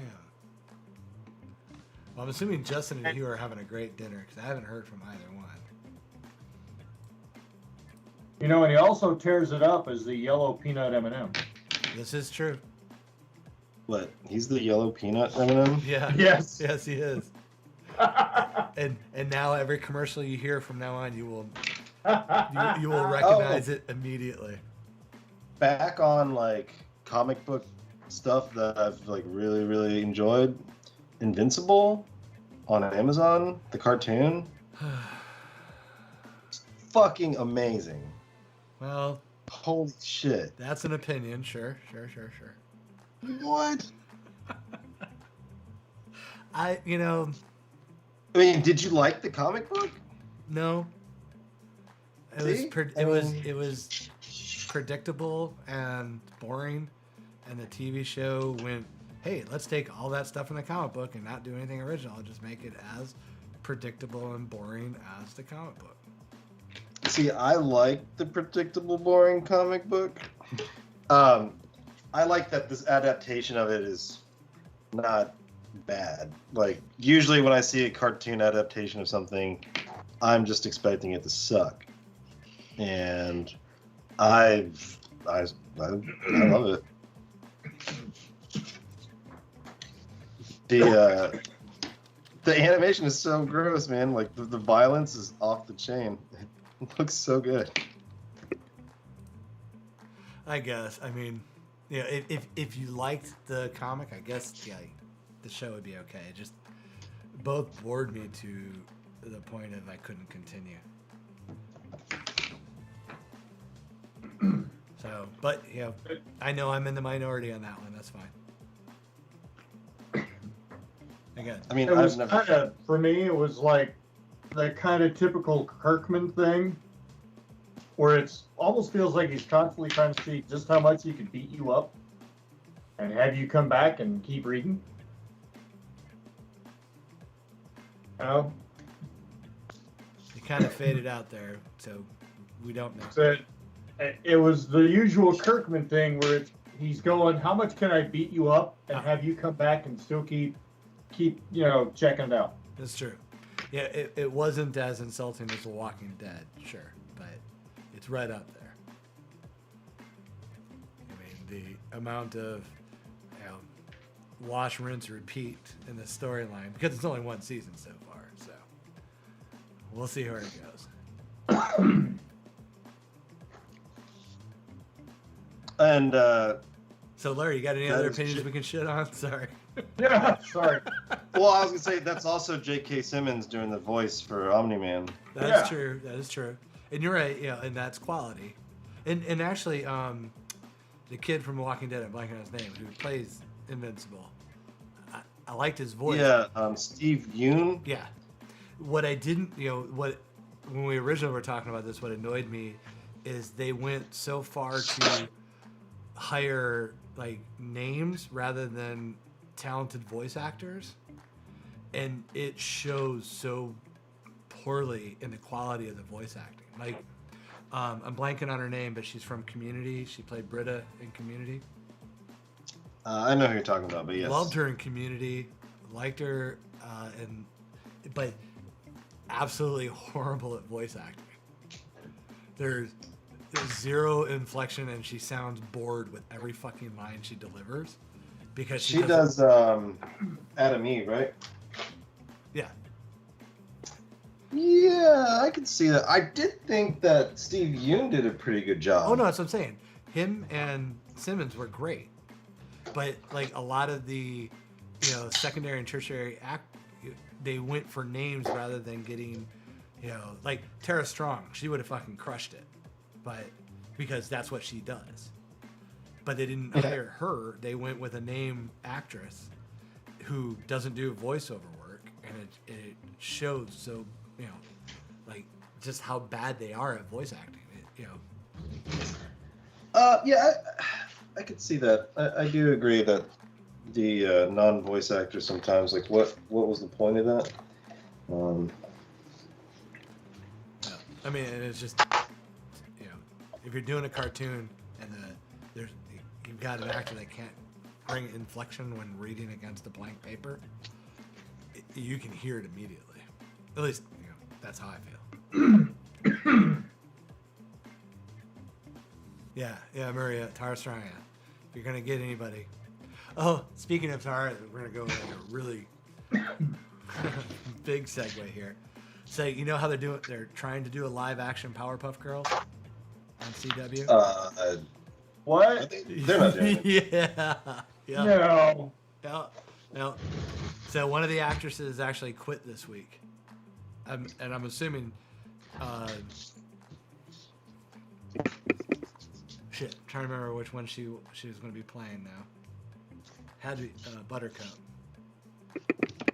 But yeah, but it's like, you know, the CW is going to just fuck it up so badly with their drama that one of the Powder Puffs is going to fall in love with the professor. And it's gonna dial up the creep, because you know it's CW, they're gonna do it. Bubbles, that's it, Bubbles. Yeah, the actress playing Bubbles quit this week. They could just, like, not do. Yeah, that. that's what I'm thinking. You know, yeah, Barry, IMDb is your friend, exactly. Yeah, I have no idea how they're going to do it live action. Apparently they can't figure it out either, but they are going to try.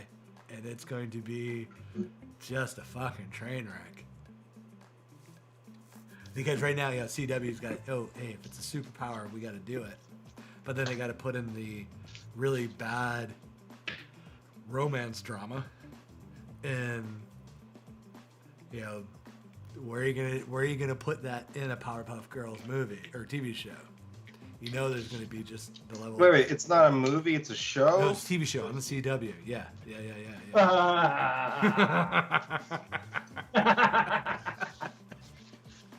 Sorry while I whip out my Rob Schneider laugh. Okay. Yeah.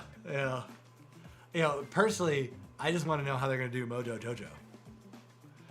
Oh god, I love Mojo Jojo. Yeah, I love that character, and it's just like, oof, seeing that live action is gonna look really piss poor. Or, you know, yeah. Ooh, we just had a huge frame drop. All right. Except for a few tweaks to the Death Star here, if you want to start auctioning off Beaker as your camera's super tight, dude. All I can see is his lower chin. And can you back your camera off a little bit, maybe? Actually, I can't. That's really weird. You see how tight? You see how tight your frame is on that? Okay, well, at least Here, hold on. All right. So what size is this? Is it 8x12? What are we doing here? There you go. Look at that. All right. This is done on. Hold on. What is my pepper size? Where the hell did I put that? As I am a typical artist, and there is shit everywhere.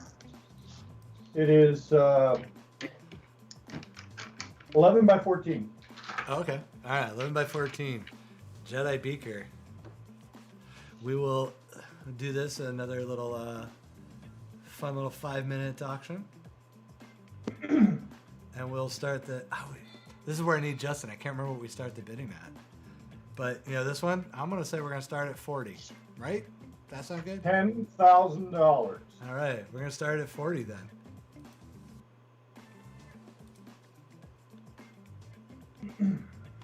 All right. Let's get it rolling.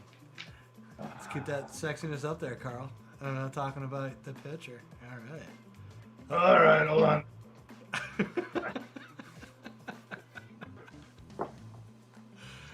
Nice. You can put it back to the table if you want. I was just messing with you. All right. Your call. You can stay here and hang with me, and we can talk. I am glad you're wearing the America shirt because I got the USA going on in the corner of this entire show. USA, America. Oh shit! I'm over here gabbing, and Jay brought it up to $100 already. All right, Jay. Yeah, let me nail in some details in white here, and I'll tweak some of this stuff. Did you readjust your camera or something? No. And it is like super tight. I mean, it's crystal clear and sharp. All that worked, but for some reason it seems tighter on the art than it normally is. I don't know how that's happened. I haven't changed lenses. It's a fixed lens. Yeah. And it is all the way adjusted to the top. Huh. So it's as far from the art as I can get it. Weird. And what lens you got on there? I think I got about a 35 millimeter. Oh, that's why. So it's acting like at a 50. Yeah, because we're talking crop sensor on the Sony. Yeah, so you need to get like a 16 millimeter on there. All right. Yep. Nerd. Talking about cameras and lenses. That's cool. I'm down for that stuff. I eventually ended up setting on f2.8 and putting it on ISO 400. And I got it. It looks a hell of a lot better than it did last time I did the show, I think. Am I still coming out at 1080p? Yep. Oh yeah, it's looking crisp. Yeah, man. I rewatched the one where I was working on Kermit, Iron Kermit, and man, that looked like ass. It was like 480 or something. Yeah, it kept shrinking that night. I was watching your feed, and it was like, all right, well, that's why I kept you as small screen as possible. Because it was coming through so rough. All right, Murray's at 105. Go Murray. Thank you. Yeah, let's put some white on here. We'll add some razzle dazzle.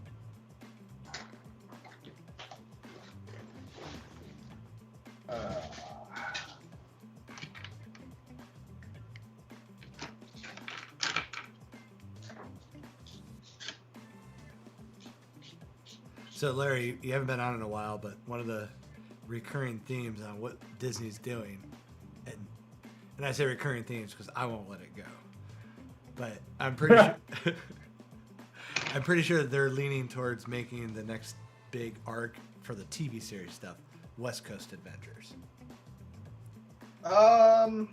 Or the Dark Avengers. Oh, no. Ooh. No.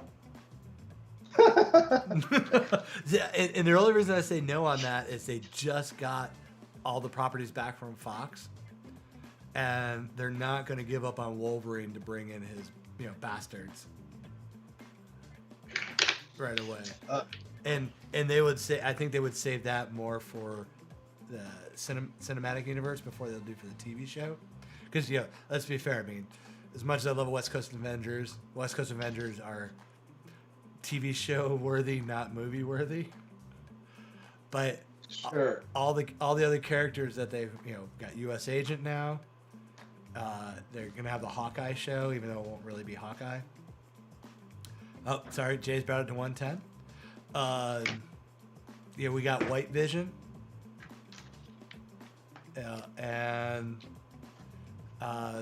We just they hinted to Wonder Man, but we haven't gotten Tigra and Wonder Man yet. But I'm still thinking West Coast Avengers. Yeah. I don't know. I mean, was that Julia Louis-Dreyfus's character at all involved with the West Coast Avengers? No, I think that predates that character. Because she, I'm pretty sure, is involved with the Thunderbolts. Yeah. So, I'm thinking they're going to do that Dark Avengers, Thunderbolts. The Thunderbolts were the Dark Avengers type thing. Yeah. But, I mean, they haven't introduced any of the characters from those series yet. Yeah. So, I'm just kind of going off. Not to say they couldn't go that way. Oh, I think Barry snuck it in there. At 120. All right. Shitty Captain America. Hey. Don't be talking trash about U.S. Agent now. I'm just talking about the, I mean, I hated that character in the show. Yeah. See, I liked him, for what he was. I mean, he was no Cap. That's why I liked him. But it's better than Bucky becoming Nomad. Basically Bon Jovi with a trench coat. I felt like Cap was Nomad during Infinity War. That is true. Yeah. So Barry won the Beaker Jedi for 120. Thank you, Barry. Yep. And Jay, I guess we'll have to soak over to the Kickstarter page, but we'll still get you something good there. Captain Carter's almost cooler. Man. Taking shots at fucking Walker here. And, the other thing is, you got Kurt Russell's kid playing Walker, so, Yeah, that was pretty cool. I don't know if he had enough chin on him, man. Say what? I don't know if he had enough chin on him. Or do you think they kind of designed that headpiece to make that chin even bigger? No, he's got a chin on him. You'd almost worry he's Kirk Douglas's kid, not Kurt Russell's kid, but the strap did help accentuate it for sure. The ears sticking out was the rough part. Yeah. Because that even with Evans, when he had his ears showing, it was not a good look. I'm not sure why. Yeah, I think that was deliberate. Did they have his ears showing? I think, didn't they? Maybe I was wrong. I thought they did in the first part of not Winter Soldier, but first Avenger. Didn't his first helmet just was the helmet piece? I had to go back on it. Do you remember that really old Captain America movie? Oh yeah.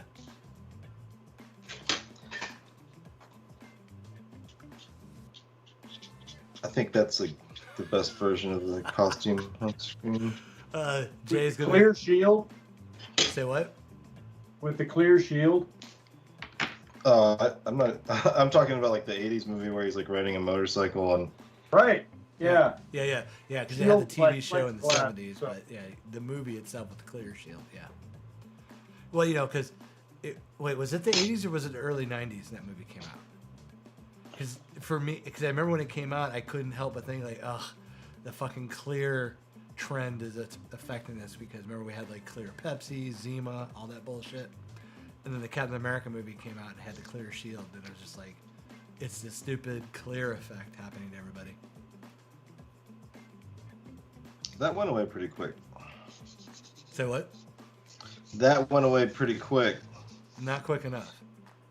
I wonder when it's going to come back. Oh, it tried to resurface in 2019. I'm pretty sure, COVID wiped it out, thankfully. The only good thing I can say about COVID. Because, the clear drinks were making a comeback. All right, so Jay is going to get one of your covers on Kickstarter, and he's already leaning towards the Darth Jar Jar sketch. That will be fun. All right. I think I'm going to do a coaster next. Okay, yeah. Again, this is a smart night. Small art. See what we did there?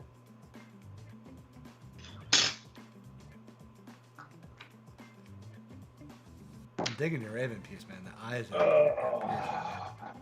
Pop. Yeah, I'm Hey, can you push your art a little to the left, though? Oh, the left. Okay. There you go. Perfect. Boom. Right there.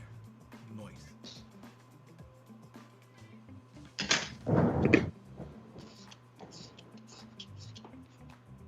Good stuff up. Move on.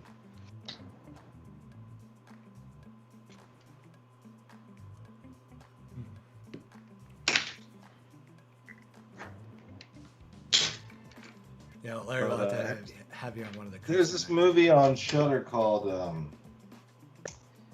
Daniel. It's got Arnold Schwarzenegger's son in it. The guy that everybody wants to play Wolverine. Do they want him to play Wolverine? Yeah, that's news to me, but I keep seeing that they want him to do that. I think Either it's that, called, or is it Daniel's Eastwood not kid? good. But he's pretty good. He's a pretty good actor.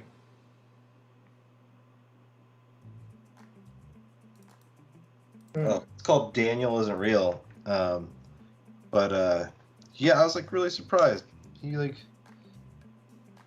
really did a good job. he says on Shudder.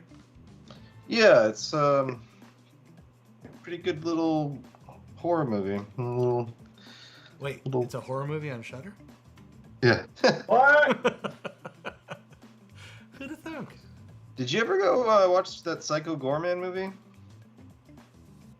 The which one? Psycho Gorman? It's not ringing a bell, so I guess not.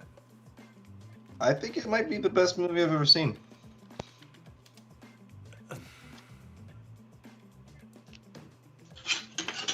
That's a bold statement. I just watched the trailer for the movie. If you watch that trailer and you want to watch it, you'll love it. But if you watch that trailer and think, it's just not for you, you know, like you will instantly know what you were watching just from like a couple of seconds of the trailer. Well, yeah, I'm watching the trailer right now, but to say it's the best movie you've ever seen, that's the bold statement I'm questioning. Every movie is like the best movie I've ever seen. Oh, okay, so you're a goldfish. Okay, I get it. Fair enough. I can respect that. No, like if I'm like digging the movie, like at the time, it's the best thing ever. Yeah. Murray apparently just watched a few weeks back. Lots of fun.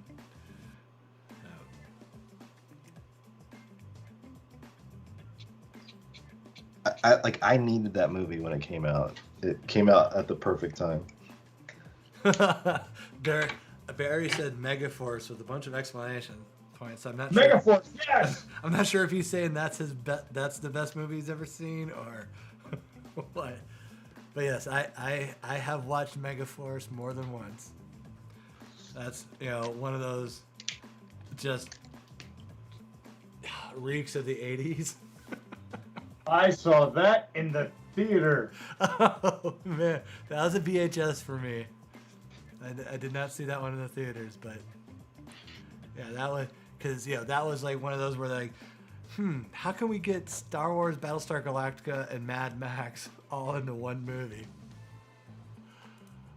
And they did it. Did they manage to get Percy Scamata for that one too?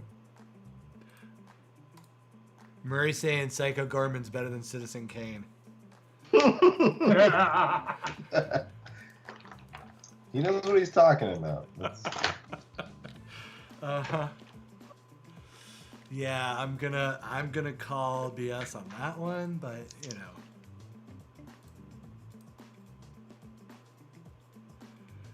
Barry saw Megaforce in the theater too, so Go Barry. ah. What is Megaforce? What is Megaforce? Oh, It's something that you need to put on your watch list this week, is what it is. that's right, man. Megaforce.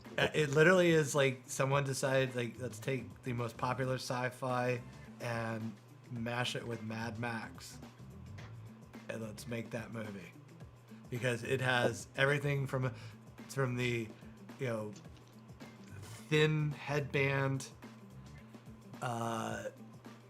white tight sci-fi suits, every motorized vehicle you could think of, and the script, I'm assuming every other line was pew pew pew. That was great. That is the best way I can describe that movie. And it's awesome. Yeah, that's some fun shit, man. Oh yeah, What I remember forgot. was Barry Bostwick is he's the lead, right? I remember the bald chick versus Kambata from the first Star Trek movie was in it, and she'd grown her hair back. Oh yeah. Yeah, it's very possible. Yeah, so you got, wow. So rank it up there with Krull, baby. Rank it up with what? Rank it up there with Krull. Oh, I rewatched Kroll, and everybody who has the nostalgia love for it, don't watch it ever again. It doesn't hold. Really? Yeah. I mean, even the nostalgia bug could not keep me going. No, this works. No, it is. It is a poorly paced movie with just like the payout's totally not worth it. To where it's like, okay, yeah, this character's got his lightsaber, esque weapon. Glaive. Yeah, and there's just it only comes into service when it's like, oh shit, the movie's got to end. Let's have it happen. Maybe. Yeah, I mean, it's one of the. I know, Alicia, I made you watch Crawl, and I should have watched it before I told everybody to watch it. But I'm telling you now, if you haven't seen Crawl and you have fond memories of it, keep those fond memories. It doesn't hold. Krull or Crawl? Krull, Krull, Krull. That's how I'm pronouncing it. It's the not good. 5-bladed frisbee Yeah. thing. Yeah. Yeah. Thing's rad. And what? Oh, I just there were some really neat ideas in it. The giant character, the Cyclops giant. Oh, no, Cyclops character yeah. was really tragic. Honestly, that's the only thing of the movie that holds still. But even that, there's a moment of it of like almost lazy writing but just one moment. Everything else about him is good. But yeah, just watching that movie again, I was like, oh man, the nostalgia factor was running deep in my brain to make me think this is a good flick, because the story is just so weak, the acting's piss poor, and the story itself just is all over the place. And the FX. Well, no, I mean, I can forgive that for its time, but the hero's journey for the hero wasn't there until, again, it was like, oh shit, the movie's got to end. Let's have the hero's journey wrap up. It's so scattershot. So yeah, Barry was saying that was a great character. What character are you talking about, Barry? Oh, the Cyclops, probably. Yeah. Like, I would love to see someone come back and write the Cyclops' story, because it's the only character that has a rich backstory that you were hinted towards. I'm sure that fucker has seen a lot of things. Yeah. So, if I haven't seen this movie, I shouldn't watch it. No. Just listen to everybody talk about how fun it was for them as a child to watch this movie. Yeah. And you will just be, oh, that was probably a great flick, but never watch it, because it will not hold up. Larry, unless you can make yourself about 12 again. No. Yeah. Maybe even then. Yeah, and don't ever watch Willow. 12-year-old from the 80s. Yeah. And What, there's something wrong with Willow? Alicia, I never said for people to watch Willow. I went into saying how shit Willow was as a movie. I was forced to watch it because I agreed that I would watch the movie. But I knew I was going into a shit movie, and it was as shitty as I thought it was going to be again. Willow is the worst of all fantasy movies. Oh, you're breaking Linda's heart. She obviously hasn't watched it since she was, She just rewatched it recently. She loves Willow. Yeah, she just doesn't know what a good movie is then, I guess. Look, I have a sleep next to her. Come on, stop this. Yeah, Barry brought up another classic movie that was good watch was Dragon Slayer. And that movie still holds for me because of the twist in it of the fake Dragon Slayer and all that. Yeah, it's a good flick. What was the one with Mark Singer? Linda told me to kiss her ass. Apparently she is a Willow fan. Willow. Ugh. Fucking garbage. And I mean, Willow is the live-action Orko movie. That's what Willow is. If you're an Orko fan, then fine. Fuck it. Watch Willow. You'll enjoy it. But That's a really good impression of Willow. no, that isn't an impression of Willow. That's an impression of the witch when she got turned into a goat. Go, Willow, Willow. No, I know what you're talking about. That's really good. Hey, Babs, welcome. Yes, as a kid, I'm sure many people loved Willow because, you know, as a kid, we would watch bright lights and flashing screens and go, this is awesome. But no, Willow is fucking garbage. The only thing mad about Madigan is he hung out with fucking Willow. Or Mardigan, sorry. So, everybody who hasn't met Babs before, Babs is a friend of mine. Used to live in Sebastian, now lives in Central Florida.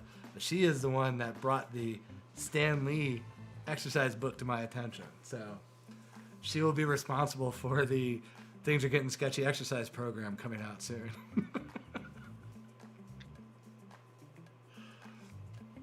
Oh, the Beastmaster. Yeah. Nice. With Rip Torn is the villain. Okay, so going on the Beastmaster thread, like one of my favorite MST3K episodes is it's an obviously Beastmaster ripoff, but Ator.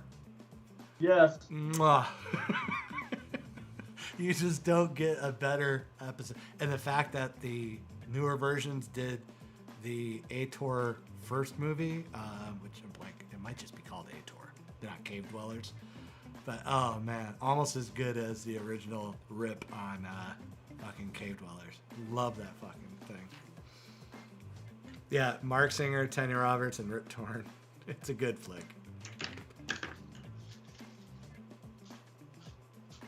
Yeah. What happened to that dude, man? Rip Torn, he died. Mark Singer. Oh, that one. Okay. Sorry, I wasn't sure which one you meant. Come on, man. You have a hard time beating that scene in The Beastmaster when the ferret jumps on Rip Torn's neck and starts biting him and helps him, the Beastmaster defeat Rip Torn. Yeah. Come on. Oh, Barry just mentioned V. Yeah, I'll say after V, I'm not sure where he went. V was the last thing I remember him in. Yodo and Kodo. They were awesome. So, Rip Torn died? Yeah, Rip Torn died 2019, I think? I did not know that. That's unfortunate. I'm pretty sure they showed him the script to Men in Black International, and he was like, "No, fuck it, I'm out." And the only way out of his contract was death, and he was like, "That's fine." I'll run it that way. July 9th, 2019. Have you ever seen Freddy Got Fingered? Oh, years and years ago, yeah. I can't believe he did that movie. He's got bills to pay too. Yeah. Yeah, but that shit's crazy even for him. I think you can see his butt in that movie. Okay, watch Rip Torn. That's nothing for him. Yeah. Yeah. He'd you want me to show my ass? Sure, I'm gonna show my ass. The Larry Sanders Show is still one of the best things ever, and he was spectacular in that. Speaking of Larry, you want to throw your art up there and we'll start the auction on it? Yeah, come on, man. Yeah. All right. So what size is this Raven piece? 8 by 11. All right, 8 by 11. And we'll do the standard. We'll start at $40, and we will do a 5-minute auction on this bad boy.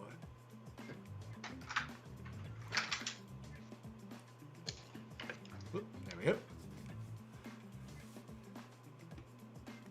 All right, gentlemen, I'm going to leave you to your own devices for a quick moment. And I'm going to go refill my drink. Linda just walked in and refilled mine.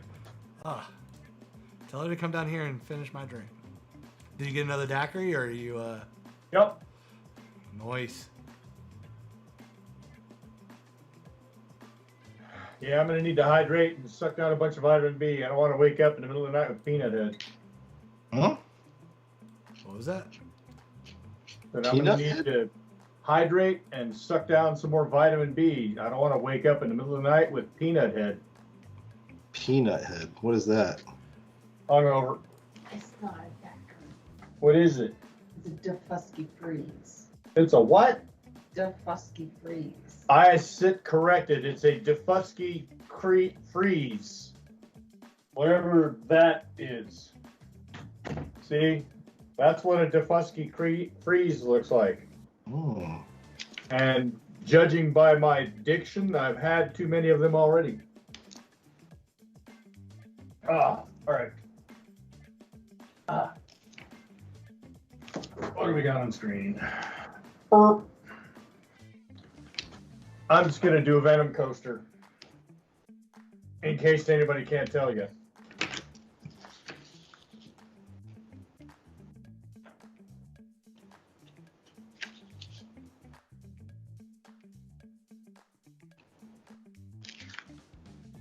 By the way, Larry, can I still get that print from you that I wanted? Yeah. Sorry, man. I totally spaced on that one. All right. I just like that. For some reason, I just really dug that piece. Yeah, it was pretty fun.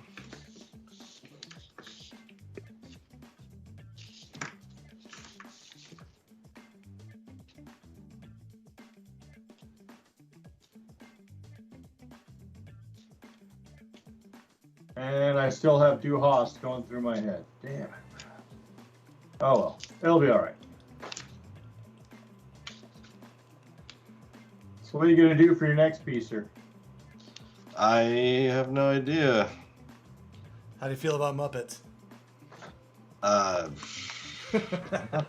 Muppets are always good here on this show. All right, well, Eric Paris has brought us in 150. Going for the Raven.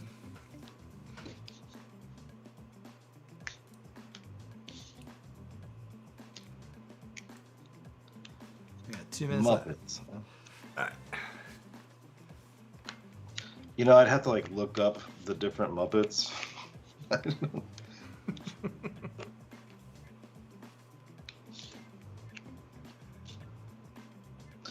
I kind of preferred Sesame Street. I don't know. Those Like are Muppet those are Yeah, Muppets. go with that. man. That sounds cool. Yeah.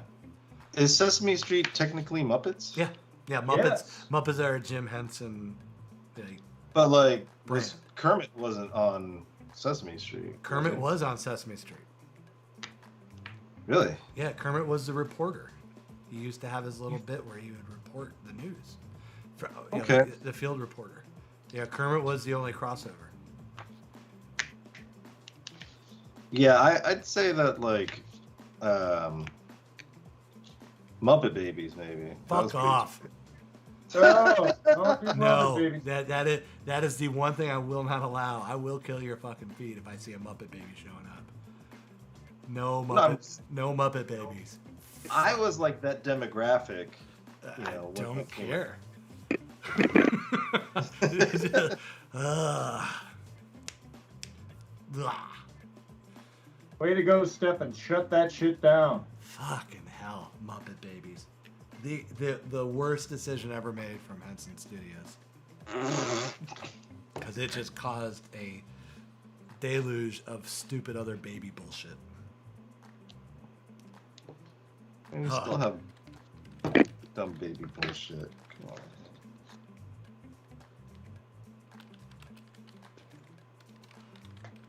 So outside of that, you're welcome to do. Have you learned your lesson, Larry? Come on, What's man. up? Have you learned your lesson? No. I like bad stuff. It's cool.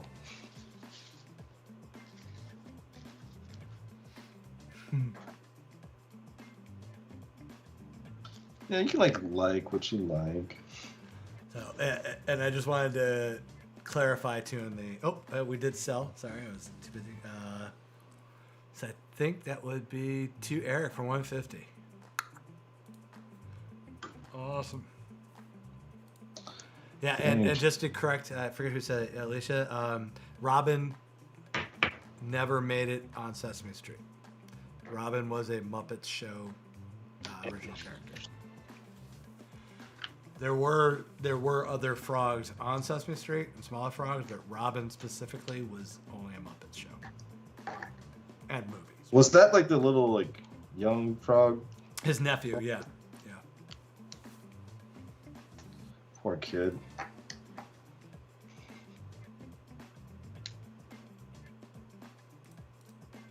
Just want to clarify that out because can't have that tainted Muppet information out there in the wild. That's how rumors get started, Alicia. On them interwebs. That's right.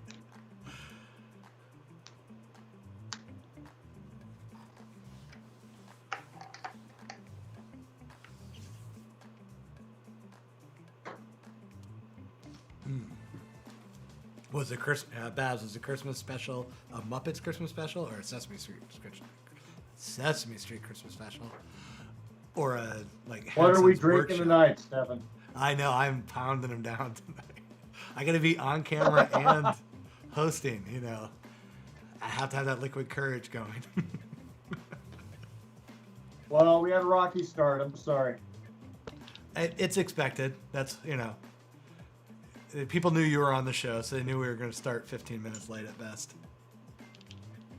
Hey, man. Hey, 15 minutes late makes us about 10 minutes early. So, at that point, we're good. Can you bring your coaster down just a little bit? Wee bit. There you go.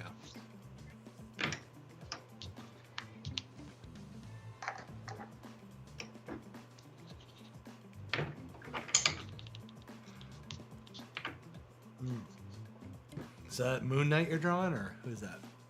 Venom. Oh. Are those costumes that I've been seeing floating around real? What was that, Larry? From Moon Knight? I I saw like a costume reveal or something. Maybe. I saw it, but I'm not 100% buying it because it just the source doesn't seem to be totally legit. And if you look in the background, it's a busted up bathroom. Oh, really? Yeah, like a public bathroom or something. So I was looking at that going, Moon Knight can be in a public bathroom. Oh, I'm not saying it could. I mean, it's a cool costume. Don't get me wrong. I mean, it's awesome looking. I just don't know if it's legit or not.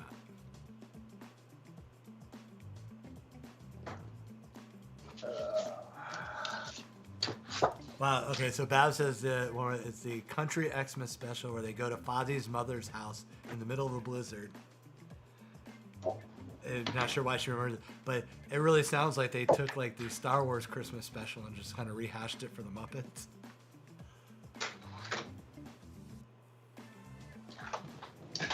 And everybody goes, all right. The show is officially educational now. Oh, I guess it wasn't a legit reveal of the costume. Oh wait, no. So, is this going to be a feature or series? For Moon Knight? Yeah. I think Oh, really? Oh, come on, man! Moon Knight's like the best Batman Marvel has to offer. No, Yeah. I mean it's. I think it's a That's series. the costume. Yeah. Okay. Well, the first look is definitely not the image I was seeing because the image I was seeing was more Egyptian mummy style wraps and stuff. And this is looking more like what we see on typical Marvel stuff. Like it could be Taskmaster if you got rid of the crescent moon. That's like my biggest thing about the new movie, Black Widow. Is it felt like they did Taskmaster wrong. Oh, they did it. Taskmaster so wrong.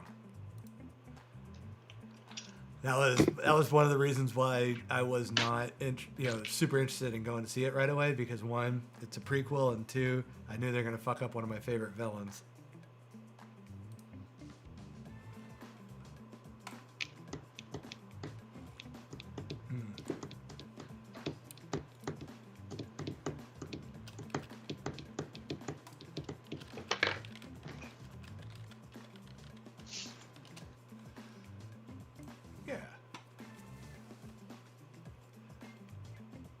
All right, so Babs put a link into the Muppet Family Christmas, so we all have something to watch later. And she thinks your Venom looks awesome. Thank you. Ooh. Way to show the love, Karl. He is going to be done here very quickly, too. All right. Yeah, your coaster pacing is definitely stepping up. And don't badmouth me in front of the new guy. No, that was supposed to be a compliment. Okay. Jesus. Don't be Yeah, I was getting a little slow on some of that shit. Sorry. Don't apologize. I mean, you know, it's hard to keep up with Hugh and Mike. They can do this blindfolded. They're the guy that, you know, like disassembles the firearm, puts it back together, blindfolded. Yeah, that's how they do coasters. Yeah, Murray said Carl's channeling his inner Hugh. Again, compliment, Jesus. Being a little sensitive like there. Other girls. Being a little sensitive. Need a moment? Need a hug? Need Linda in there to give you a hug? Feel better? She's not going to be in the mood to give hugs since you badmouth Willow so bad. But she's going to give you the hug because apparently, you know, you're not taking compliments while you're thinking we piling on. See, there you go. Murray said, love you, Karl. Yeah, you're comparing me to the other girls, man. Don't compare me to the other girls. That's not cool. Aw. All right, Larry, what you jumping into, buddy? I don't know, man. I think I'm gonna like mess around with some King Shark stuff. Nice. Oh, cool.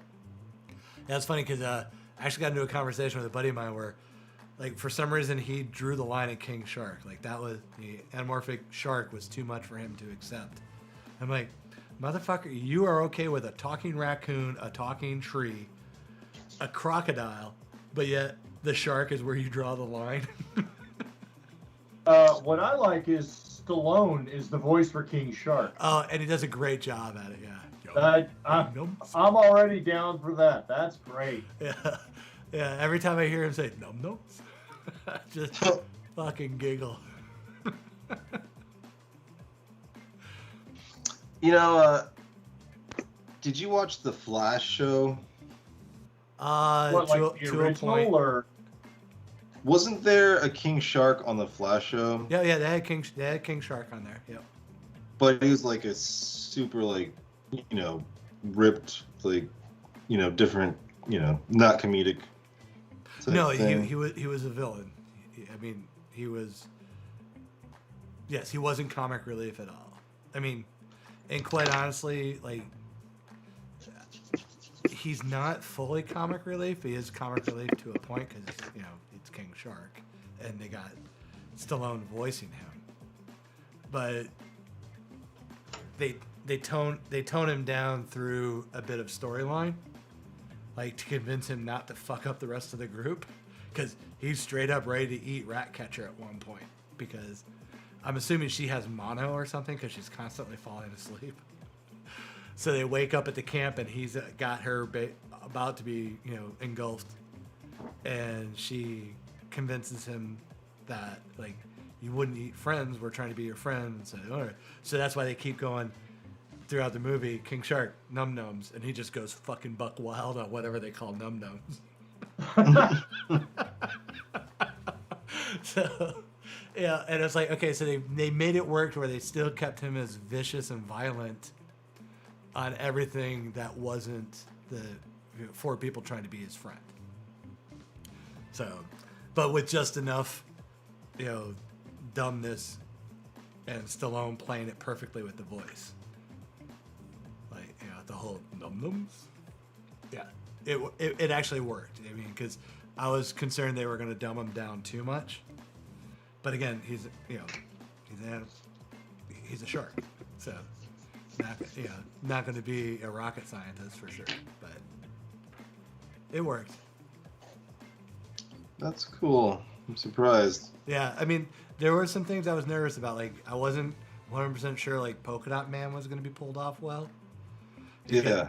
you know, but they did a decent job with him, except for one thing where I wish they wouldn't have done, because I think it was just like, okay, you already did the joke earlier and it worked. Now you're doing the joke again. It just feels like beating a dead horse. You didn't need to do it.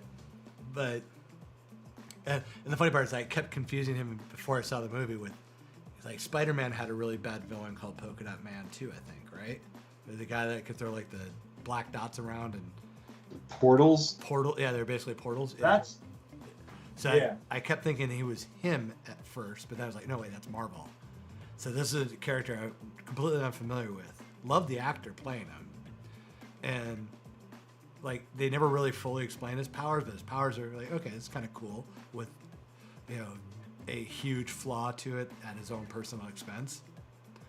I still don't get it. What is his power? Well, I guess it's not really spoiling. He basically has some type of like cosmic radiation or cosmic power that's trapped in his body that he has to release, and he releases it through the polka dots. And the polka dots just basically are like cosmic acid in a way. I mean, it's not a finessed power at all. It's just like you know how Cannonball from the New Mutants wasn't finesse. It was just go explode. Yeah. It's kind of like that, but instead of him flying, he just releases the energy, and the energy just happens to be in these, you know, very colorful little discs that come out of him. But if he doesn't release it like every 12 hours, it'll destroy him. So, you know, it's a very flawed, very powerful power. So it's kind of neat that, and you know, and then of course he has a psychological problem. Again, don't want to give away too much of his character, that they make good with it, and they make a great joke at one point with it that like I laughed out loud joke, like, okay, that was a really funny little quick gag, and then they brought it back again later, and it's like, you know, had they not done it the first time, the second time would have probably been even funnier. Oh. So like just one of those two. And that's like my biggest complaint of the Suicide Squad in general, is that, you know, Gunn should have like trusted his favorite editor to come in and trim the fat, because there were a couple of things in there that, like, yeah, didn't really do anything, didn't add other than runtime. So, but again, very minor complaint. I would definitely give it like a B plus. I enjoyed it, and I will probably watch it again to, you know, like, because fucking John Cena, I never thought I would say this, but fucking killed it in this movie. Like, Really? every line he delivers is delivered with just the right amount of 80s action star cheese that makes you absolutely love his fucking character. Yeah, exactly, the CJ. It was fun, but just a little long. Could have used a little trimming on it. But he has one line where him and Ibis Elder are doing just basically, you know, dick measuring with who can kill other people better, and just fucking a riot. And he does one thing, and something happens, and Ibis is like, no one likes to show off, and Cena does unless what they're showing off is fucking or is dope as fuck. And the delivery on that line, I had to replay that like 3 times. I couldn't stop laughing. Between his tone of voice and his facial expression under the helmet. And I was walking away going, fuck, he's right. One of the best moments in the movie. Seen. I mean, it still makes me giggle just thinking about that moment. That's cool. I could watch that. Mm-hmm. Yeah, it's definitely worth a watch. I mean, it's not high art by any means, but for a comic book movie, especially where the bar has been set with DC movies and the last Suicide Squad movie, just it delivers on a lot of levels. Like,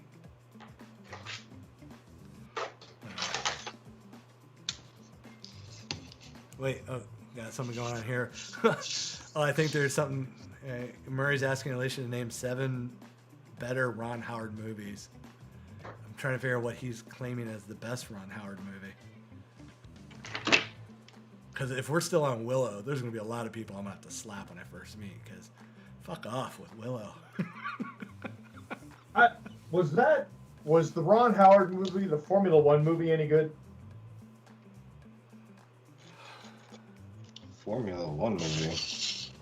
Yeah. Are you talking about the one where Stallone's in? No, it's got Thor in it. Chris Hemsworth. Is it called Formula One?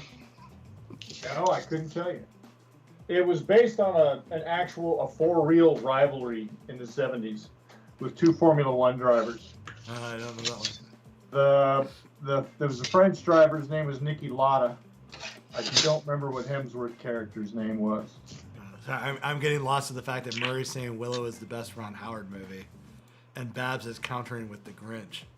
There's something wrong with the audience tonight, because woof, if these are the best they're calling for Ron Howard, we've got issues. Houston, we had a problem.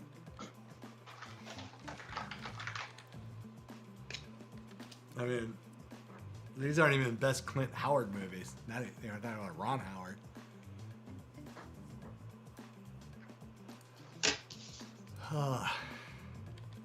I think they're just trying to, poke the bear at this moment. Oh, Rush. Is that the one you're talking about, Rush? Yes. Never saw it, but...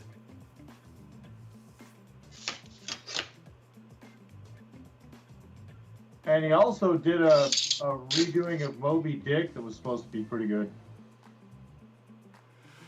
Yeah. Hemsworth seems to be his go-to guy right now. I just can't get behind anything Moby Dick.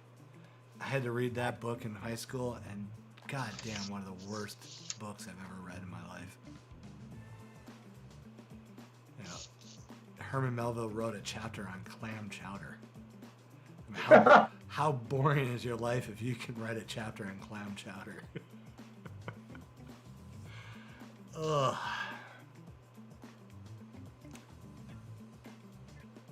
All right, you want to start auctioning this one off? Yeah, I guess we can do that. So, you say this character is called Venom? Is that right? Venom. Venom. All right. We'll do this a quick little 5-minute auction, and we will... Oh, Linda's backing Murray's play on these bad movies. Ugh, sorry, I got distracted.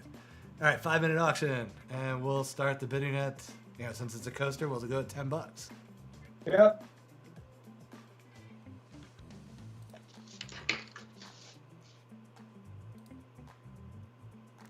All right.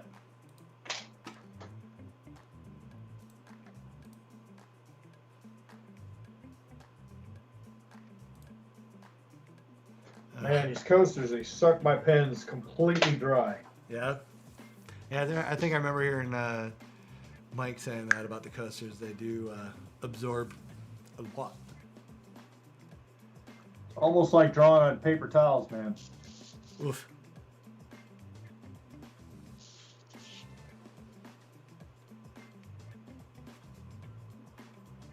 You know what? Here's a Ron Howard movie that I suspect not a lot of people realize Ron Howard directed, and it's probably one of my top Michael Keaton movies.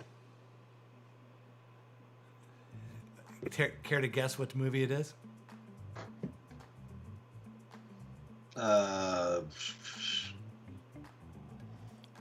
Multiplicity? Nope. Oh, great Michael Keaton movie, but not directed by Ron Howard. Yeah. Gung Ho. Huh. And Nothing But Crickets. Okay. Have you guys ever watched Gung Ho? I No. like The one where he's the manager at the Detroit automotive plant, and they partner up with this upstart Chinese or Japanese automotive company, and they're building this inexpensive car, and they have to meet like a certain deadline. It's a lot of fun, and it really rings true to a lot of the crap that went on in Detroit in the late '80s when they were going under. Mm. And if you like Michael Keaton, it's some of Michael Keaton's best, when I say physical comedy, I mean like facial expressions and reactions to things going on. Yeah, I dig Michael Keaton. Yeah, Multiplicity is a Oh funny no, one. that's the top of the Michael Keaton mountain there. Yeah. Past Beetlejuice? Yes. Wow. Yep. Beetlejuice would be a close second, but no, for Michael Keaton comedy, Multiplicity is it. The amount of character play he had to do. Oh my god. And, and when they broke rule number 1, damn near broke it off.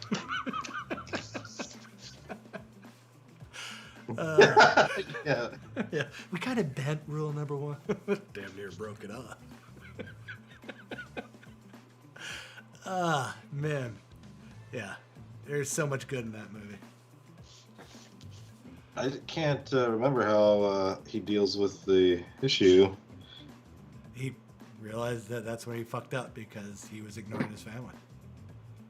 No, but what happened to all the clones? Oh, they went to Miami and started Three Guys Pizza. Remember? Oh. We're gonna go to Miami and eat a dolphin. No, we're gonna pet a dolphin. All right. So Murray's at 20 for the new character Venom. Yeah, I just made that character up right now.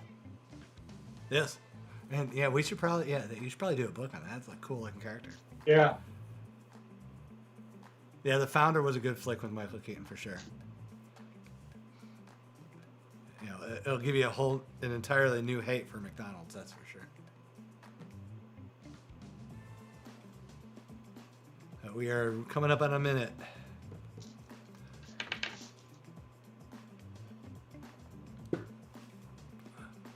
So Babs, is Gung Ho rate better than The Grinch for you as a Ron Howard movie?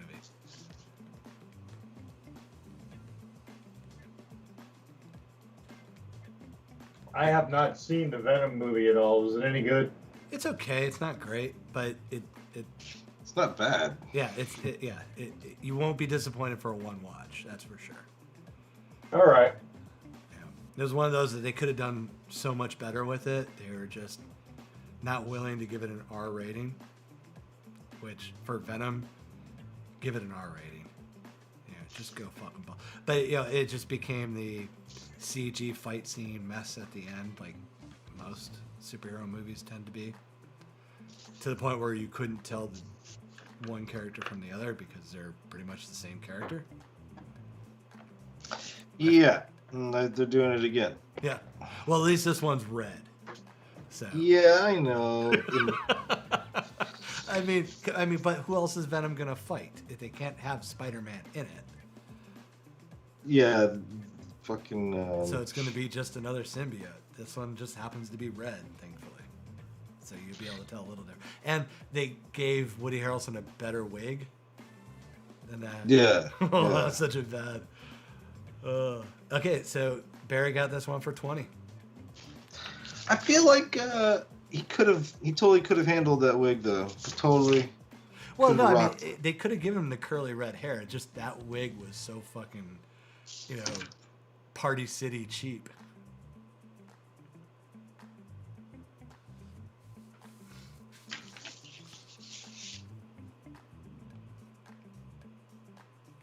Oh, damn, I didn't realize we were coming on 10 o'clock already. Oh, and you got King Shark in the jeans. Shorts, even better. So King Shark wouldn't have a belly button, right?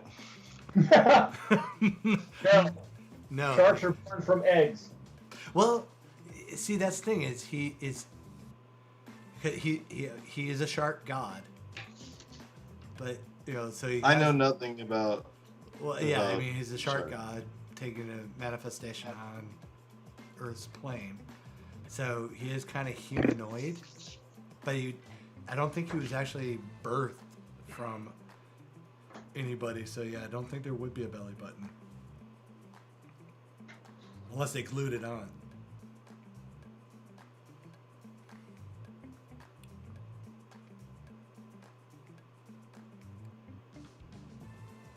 Oh, Karl, you gonna knock out another ghost here?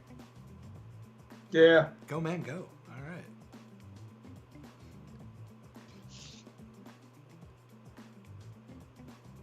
I am digging the king shark though. The mouth is actually dead on, and you haven't seen the movie. No, Oh, I've just seen the. are you commercials. using some reference or something? Because this is a dead on from the movie design. It's Well done. pretty, so no nipples either, huh? Nope. Yeah.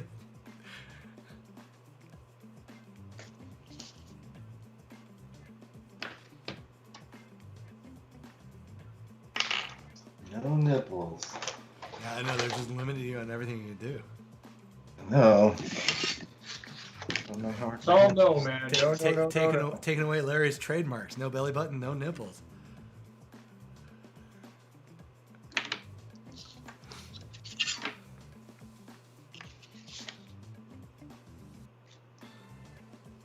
I like you guys using tools like professionals and everything.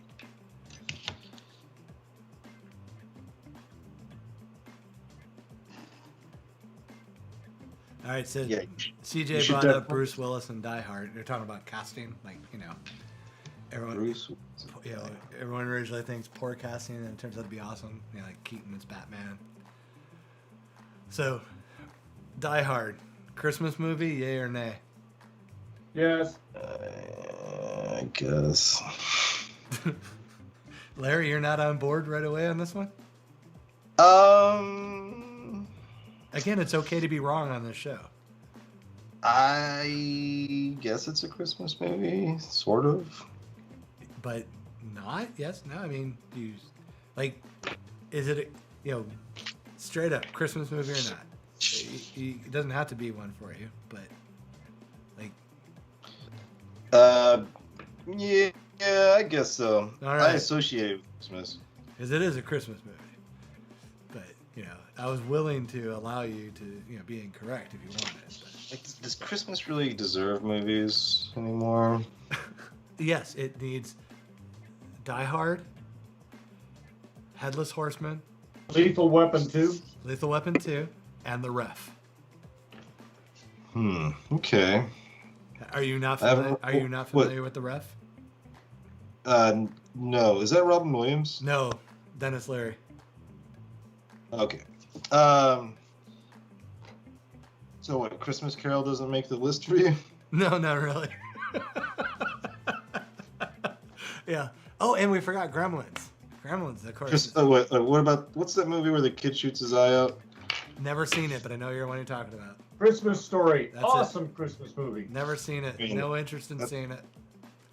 That's not on your list, huh? No, no. That's the classic. Communist. Yeah. Yeah, and I think it's because everyone puts it on their list, and it probably a shitty movie to begin with, but it's just, no Muppets Christmas Carol either. It's just a bastardized version of both the Muppets and the Christmas Carol. Now, my Christmas movie list for the ones: The Ref, Die Hard, Headless Horseman, or not Headless Horseman, Sleepy Hollow. Oh fuck, Christmas Vacation. You're right, Linda. That was I missed. Christmas Vacation is on my Christmas movie rotation. The best vacation movie too. Yes, it is by far. Shooter's full. Easily. when that cat goes poof, I wet my pants every time. There's so many spots in that movie that just made me laugh. Like when the mother the grandparents bring the box, and obviously there are cats inside the box.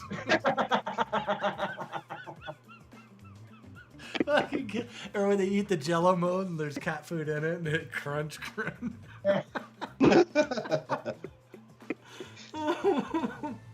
The part that slays me best is when he does that, when they do the sledding thing. Yeah. Yeah, there's just so much good in that movie. And he says, later, dudes. It's a flash, like he takes off like an Exocet missile. I fucking love that movie. Yeah.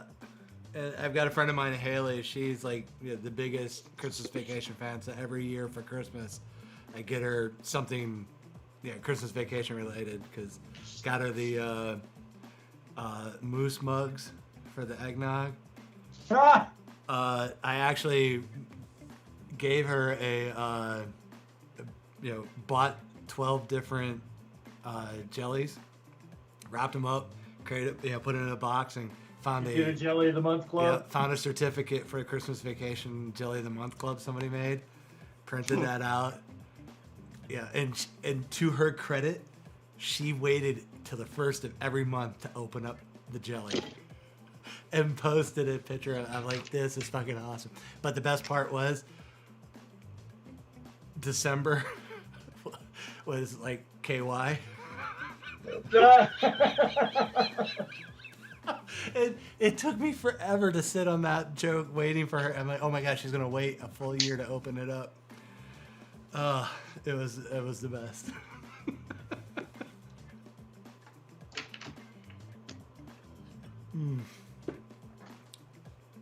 But yeah, she can actually quote like every line of that movie. Her and her friend watch it every year, probably. Like I think they watch it every night for the week of Christmas together. Like Jesus. Murray brought up That Ernest rant by Sage Chevy Christmas. Chase is. What was that, Carl? Chevy Chase's rant, where he's ranting after he got the Jelly of the Month Club. Yes. Yeah, it's probably one of his best moments next to Fletch Lives on a movie.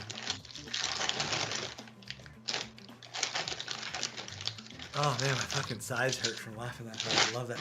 I may have to watch that movie this week now. Get into the pre-holiday spirit.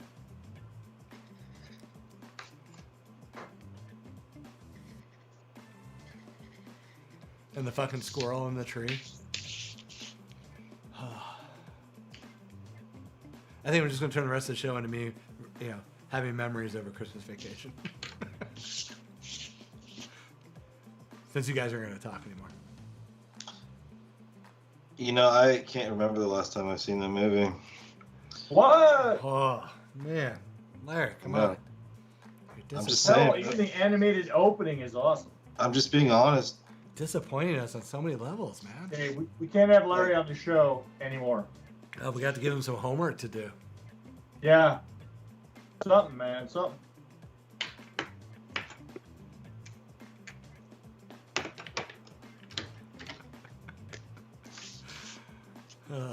While I'm working on this, I've got ELO's Mr. Blue Sky going through my head. That's a good one. I don't know that one. The song that plays like right when Guardians of the Galaxy Volume 2 starts up. Yeah. Oh, okay. All right. Yeah, it's the music that's playing for Baby Groot to run around and dance while the credits run. Oh, you mean the commercial for Baby Groot? Yeah. Yeah, because that's all that. That's all one that of the best was. ELO songs ever. It's an amazing, cool song. Better than "Don't Bring Me Down." Yup. Wow. Yeah, Mr. Blue Sky is a great, great song. Huh.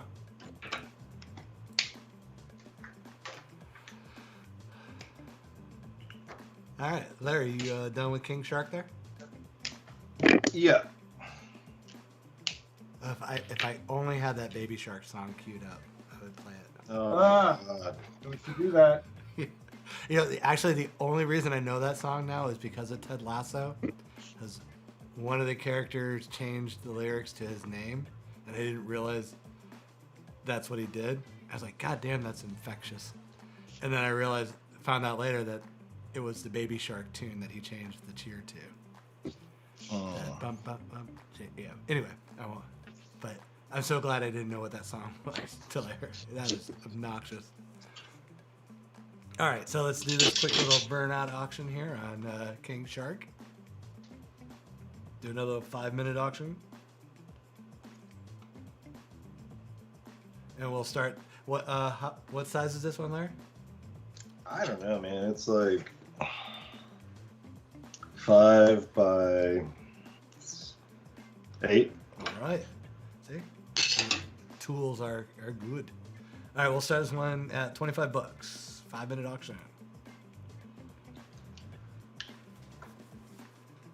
Bum, bum, bum, bum.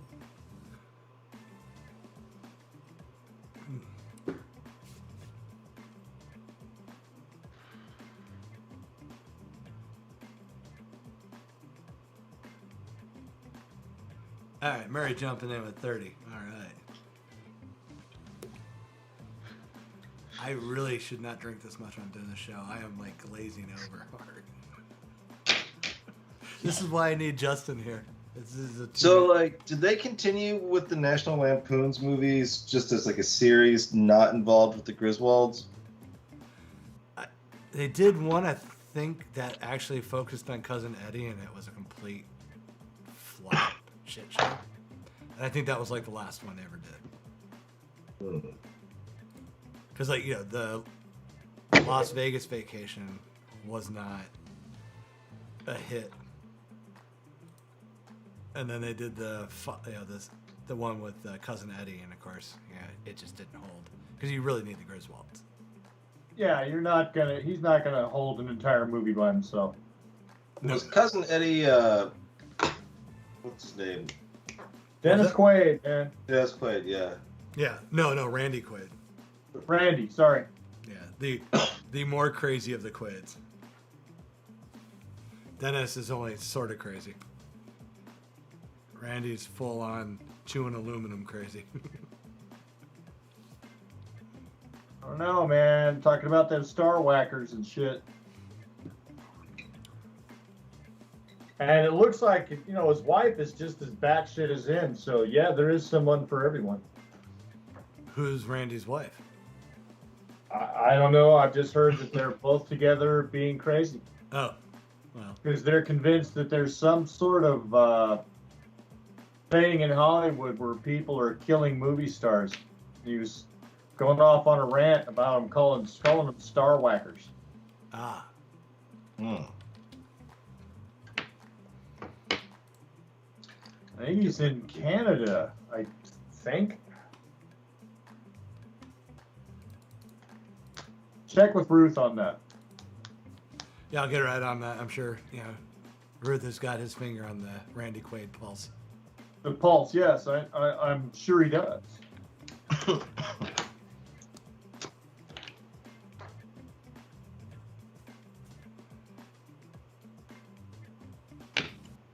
All right, so we are coming on 2 minutes. Murray's still got this at 30.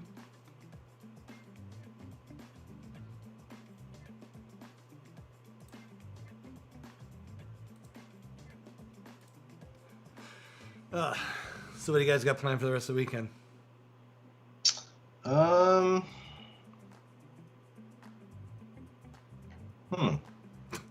sorry, didn't mean to throw you that hardball question. Inside. I know I have obligations. I just can't think of them right now. How's Sarah's cakes coming along? They're coming along pretty good. I'm really been seeing some really great stuff. Awesome.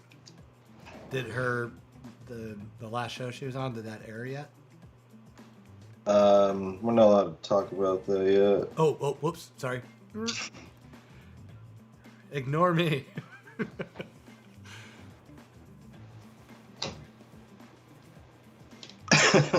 Oh yeah, it just got awkward. But no, Sarah's been throwing farmers markets and like events like that into the mix, and it's pretty cool. She's been super busy lately, so. I always like seeing her cake design. She does some crazy shit that's just actually kind of blows my mind that can be done on a cake. I know, it blows my mind that someone would eat it, you know? Yeah, I wouldn't be able to. Yeah. No, don't touch it. Yeah.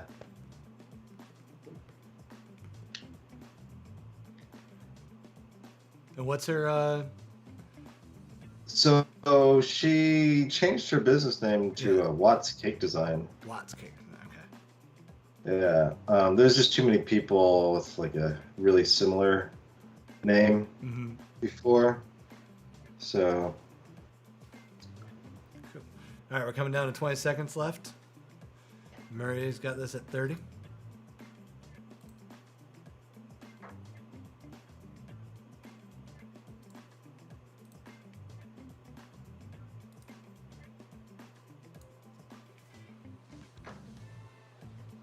And we're coming down. Count it down. All right, Murray, you're ranking up tonight, buddy. Thank you, Murray.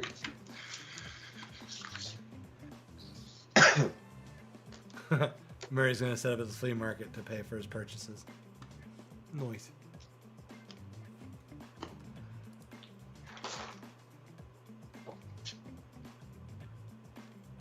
All right, Carl, what do you... Oh, you got your baby Groot there? Yep. Boy, and drop it down just a little bit. There you go. All right, we will knock this one out here real quick too, and we'll probably call it a night since we are a little bit past our 10 mark. All right, we'll start this one again at $10 on the coaster. That's cool. That was a nice I like that, bro.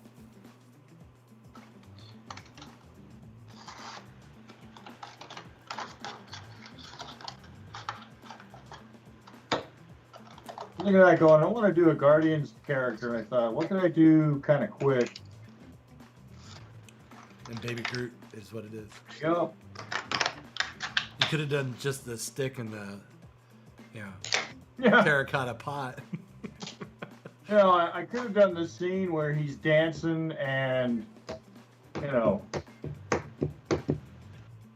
what's his name is sharpening his knives and turning around, and I could have done panels. No. So. Speaking of panels, how's that storyboarding coming along? What? Yeah. I knew I shouldn't have paid you first. I mean, no, that's cool. Yeah. What? What? Are we allowed to talk about that? I'd love to talk about that. That's Oh, some yeah, fun yeah. shit. You're more than welcome to, yeah. It's out in the wild for the most part. All right. Yeah. I was waiting, you know, when I asked Larry, I said, what are you doing? And I was waiting for that to get asked of me. I'm like, oh, I can't wait. And, Oh, you're one of those people that, like, encourages the conversation only to hope that it comes back to you?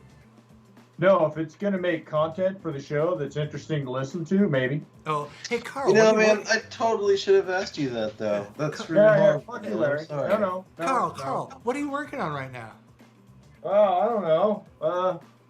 This project with Stefan that's going to be for gamer geeks in Pakistan. It's cool. Like actual role-playing stuff. But what are you currently working on with this guy, Stefan, you mentioned? The what? Wait, I thought I just said. Wait. Well, yeah, I mean, you were kind of vague, but sure, whatever. So go on. No, I mean, it's like, it's cool. It's kind of like Mad Max, but in Pakistan, but with all of these interesting, like, Middle Eastern characters like genies and neat shit, man. It's got some steampunk in it. Diesel punk, you mean? I've heard Diesel, whatever that shit, yeah. that. And you're being just slightly vague. What are you actually working on with, like, if it was called something, it would be called Winds of Beltoro, I think. But... Winds of Baltoro. Oh, okay, all right. And what is it that you're working on right now? Character design, and also I'm doing some storyboards for a 1-minute animation. You don't say. Yes. Go I on. do say. So, neat stuff. It's like this cool train sequence. I don't know how into detail do you want me to get? Okay, well, I'm just going to rewind a little bit and say, Larry, I'm glad you didn't ask Karl since he's been so thirsty for you to ask him and yet has nothing to say about it. Yeah, no. Well, they asked me to design a 1-minute animated CG set of storyboards. Takes place on a train and has our characters defending this train from these other bad guys who are basically kind of, how would you say, like sand ninjas. Would that be an accurate kind of assessment of the bad guys? They're called Kalinogs, and yeah, they are desert dwellers, mutants. Yes. Yeah, they're and they look kind of like ninjas. It's a really fun sequence, and I got to design the whole thing, and it actually passed muster. And I got to finish tightening it down so they can have the animation guys kind of start jamming on it. That looks cool. That looks super cool. Yeah, I was horning it out the whole time you were talking, Carl. I did tell you that I got the prototypes in, right, Carl? For The board game. you did the rendering of it. Oh no! I actually have the prototypes. I was holding it up the whole time you were talking. Okay. Yeah, Yeah. being Sorry, coy. that's behind me. I still have to get my setup a little better optimized here. Yeah. Even get your tablet to show the video so you can see it. Yeah. I got some of the prototypes I got to ship out this week, Barry. Cool. All right. Well, while we were gabbing on that, the coaster sold. I had to kind of rewind to see who it sold to. All right, Murray got that one for a 10. Got it for a steal. How long have you guys been working on the project? It looks really far along. Looks great. Oh, it's. I'm gonna say it's done by the weekend because I'm making a couple little tweaks because I can't stop pushing pixels. But yeah, it's been a year. Yeah. So because it took a little longer than I expected, mainly because of COVID, and I was hoping to be able to hire a few extra people to kind of do some of the pieces that, if I were to do them, would take longer, but I ended up having to do them, so I can only work on one piece at a time. But yeah, it's all done and going to production next week. So got all the. Wow. I'm sorry, what? So that's a lot. Jeez. Yeah. Congratulations. Thanks. Yeah, I was doing character turnarounds for it, and they did the 3D models. It was a group of students in Canada that used that computer stuff to do the 3D models of the figures. So That's pretty cool. Super cool. So you have 3D printed objects? Yeah. Yeah. So yeah, the base game comes with little standees, like cowboy one, and then there's the premium version, we'll call it, that come with the resin figures. So Are they painted or are they? No, they're gray, so you can paint. Well, actually, they'll be solid colored based on the region, so it'll be like a reddish brown, orange, green, and blue, but can easily be painted like you would any miniature. Cool. Yeah, that's cool. Yep. Yeah, it was a lot of fun. Yeah, excited to get it out there in the wild. We're gonna do like every other gaming company, do a Kickstarter for it, and we've already got some orders placed in with a couple gaming stores. So it's yeah, it's one of those it'd be good because not to announce too much, but there may or may not be a new gaming company launched in Florida this year, based on the investors on this. Yeah. So there may or may not be an Atomic Mike and the Pound game, and Shiva and the Detectives coming out real soon too. So Yeah, it was neat getting the 3D designs back. Stefan was sending me these little animations of the characters being turned, and it was really, really cool to see that. That is cool. That's super cool. awesome. Well, guys, we are at 10:20. I want to kind of get close to wrapping this up. Thank you guys for showing up tonight, both in the chat room and you guys drawing, doing all your pretty stuff. Oh, what are you doing now there, Larry? I don't know. I'm just farting around. All right, cool.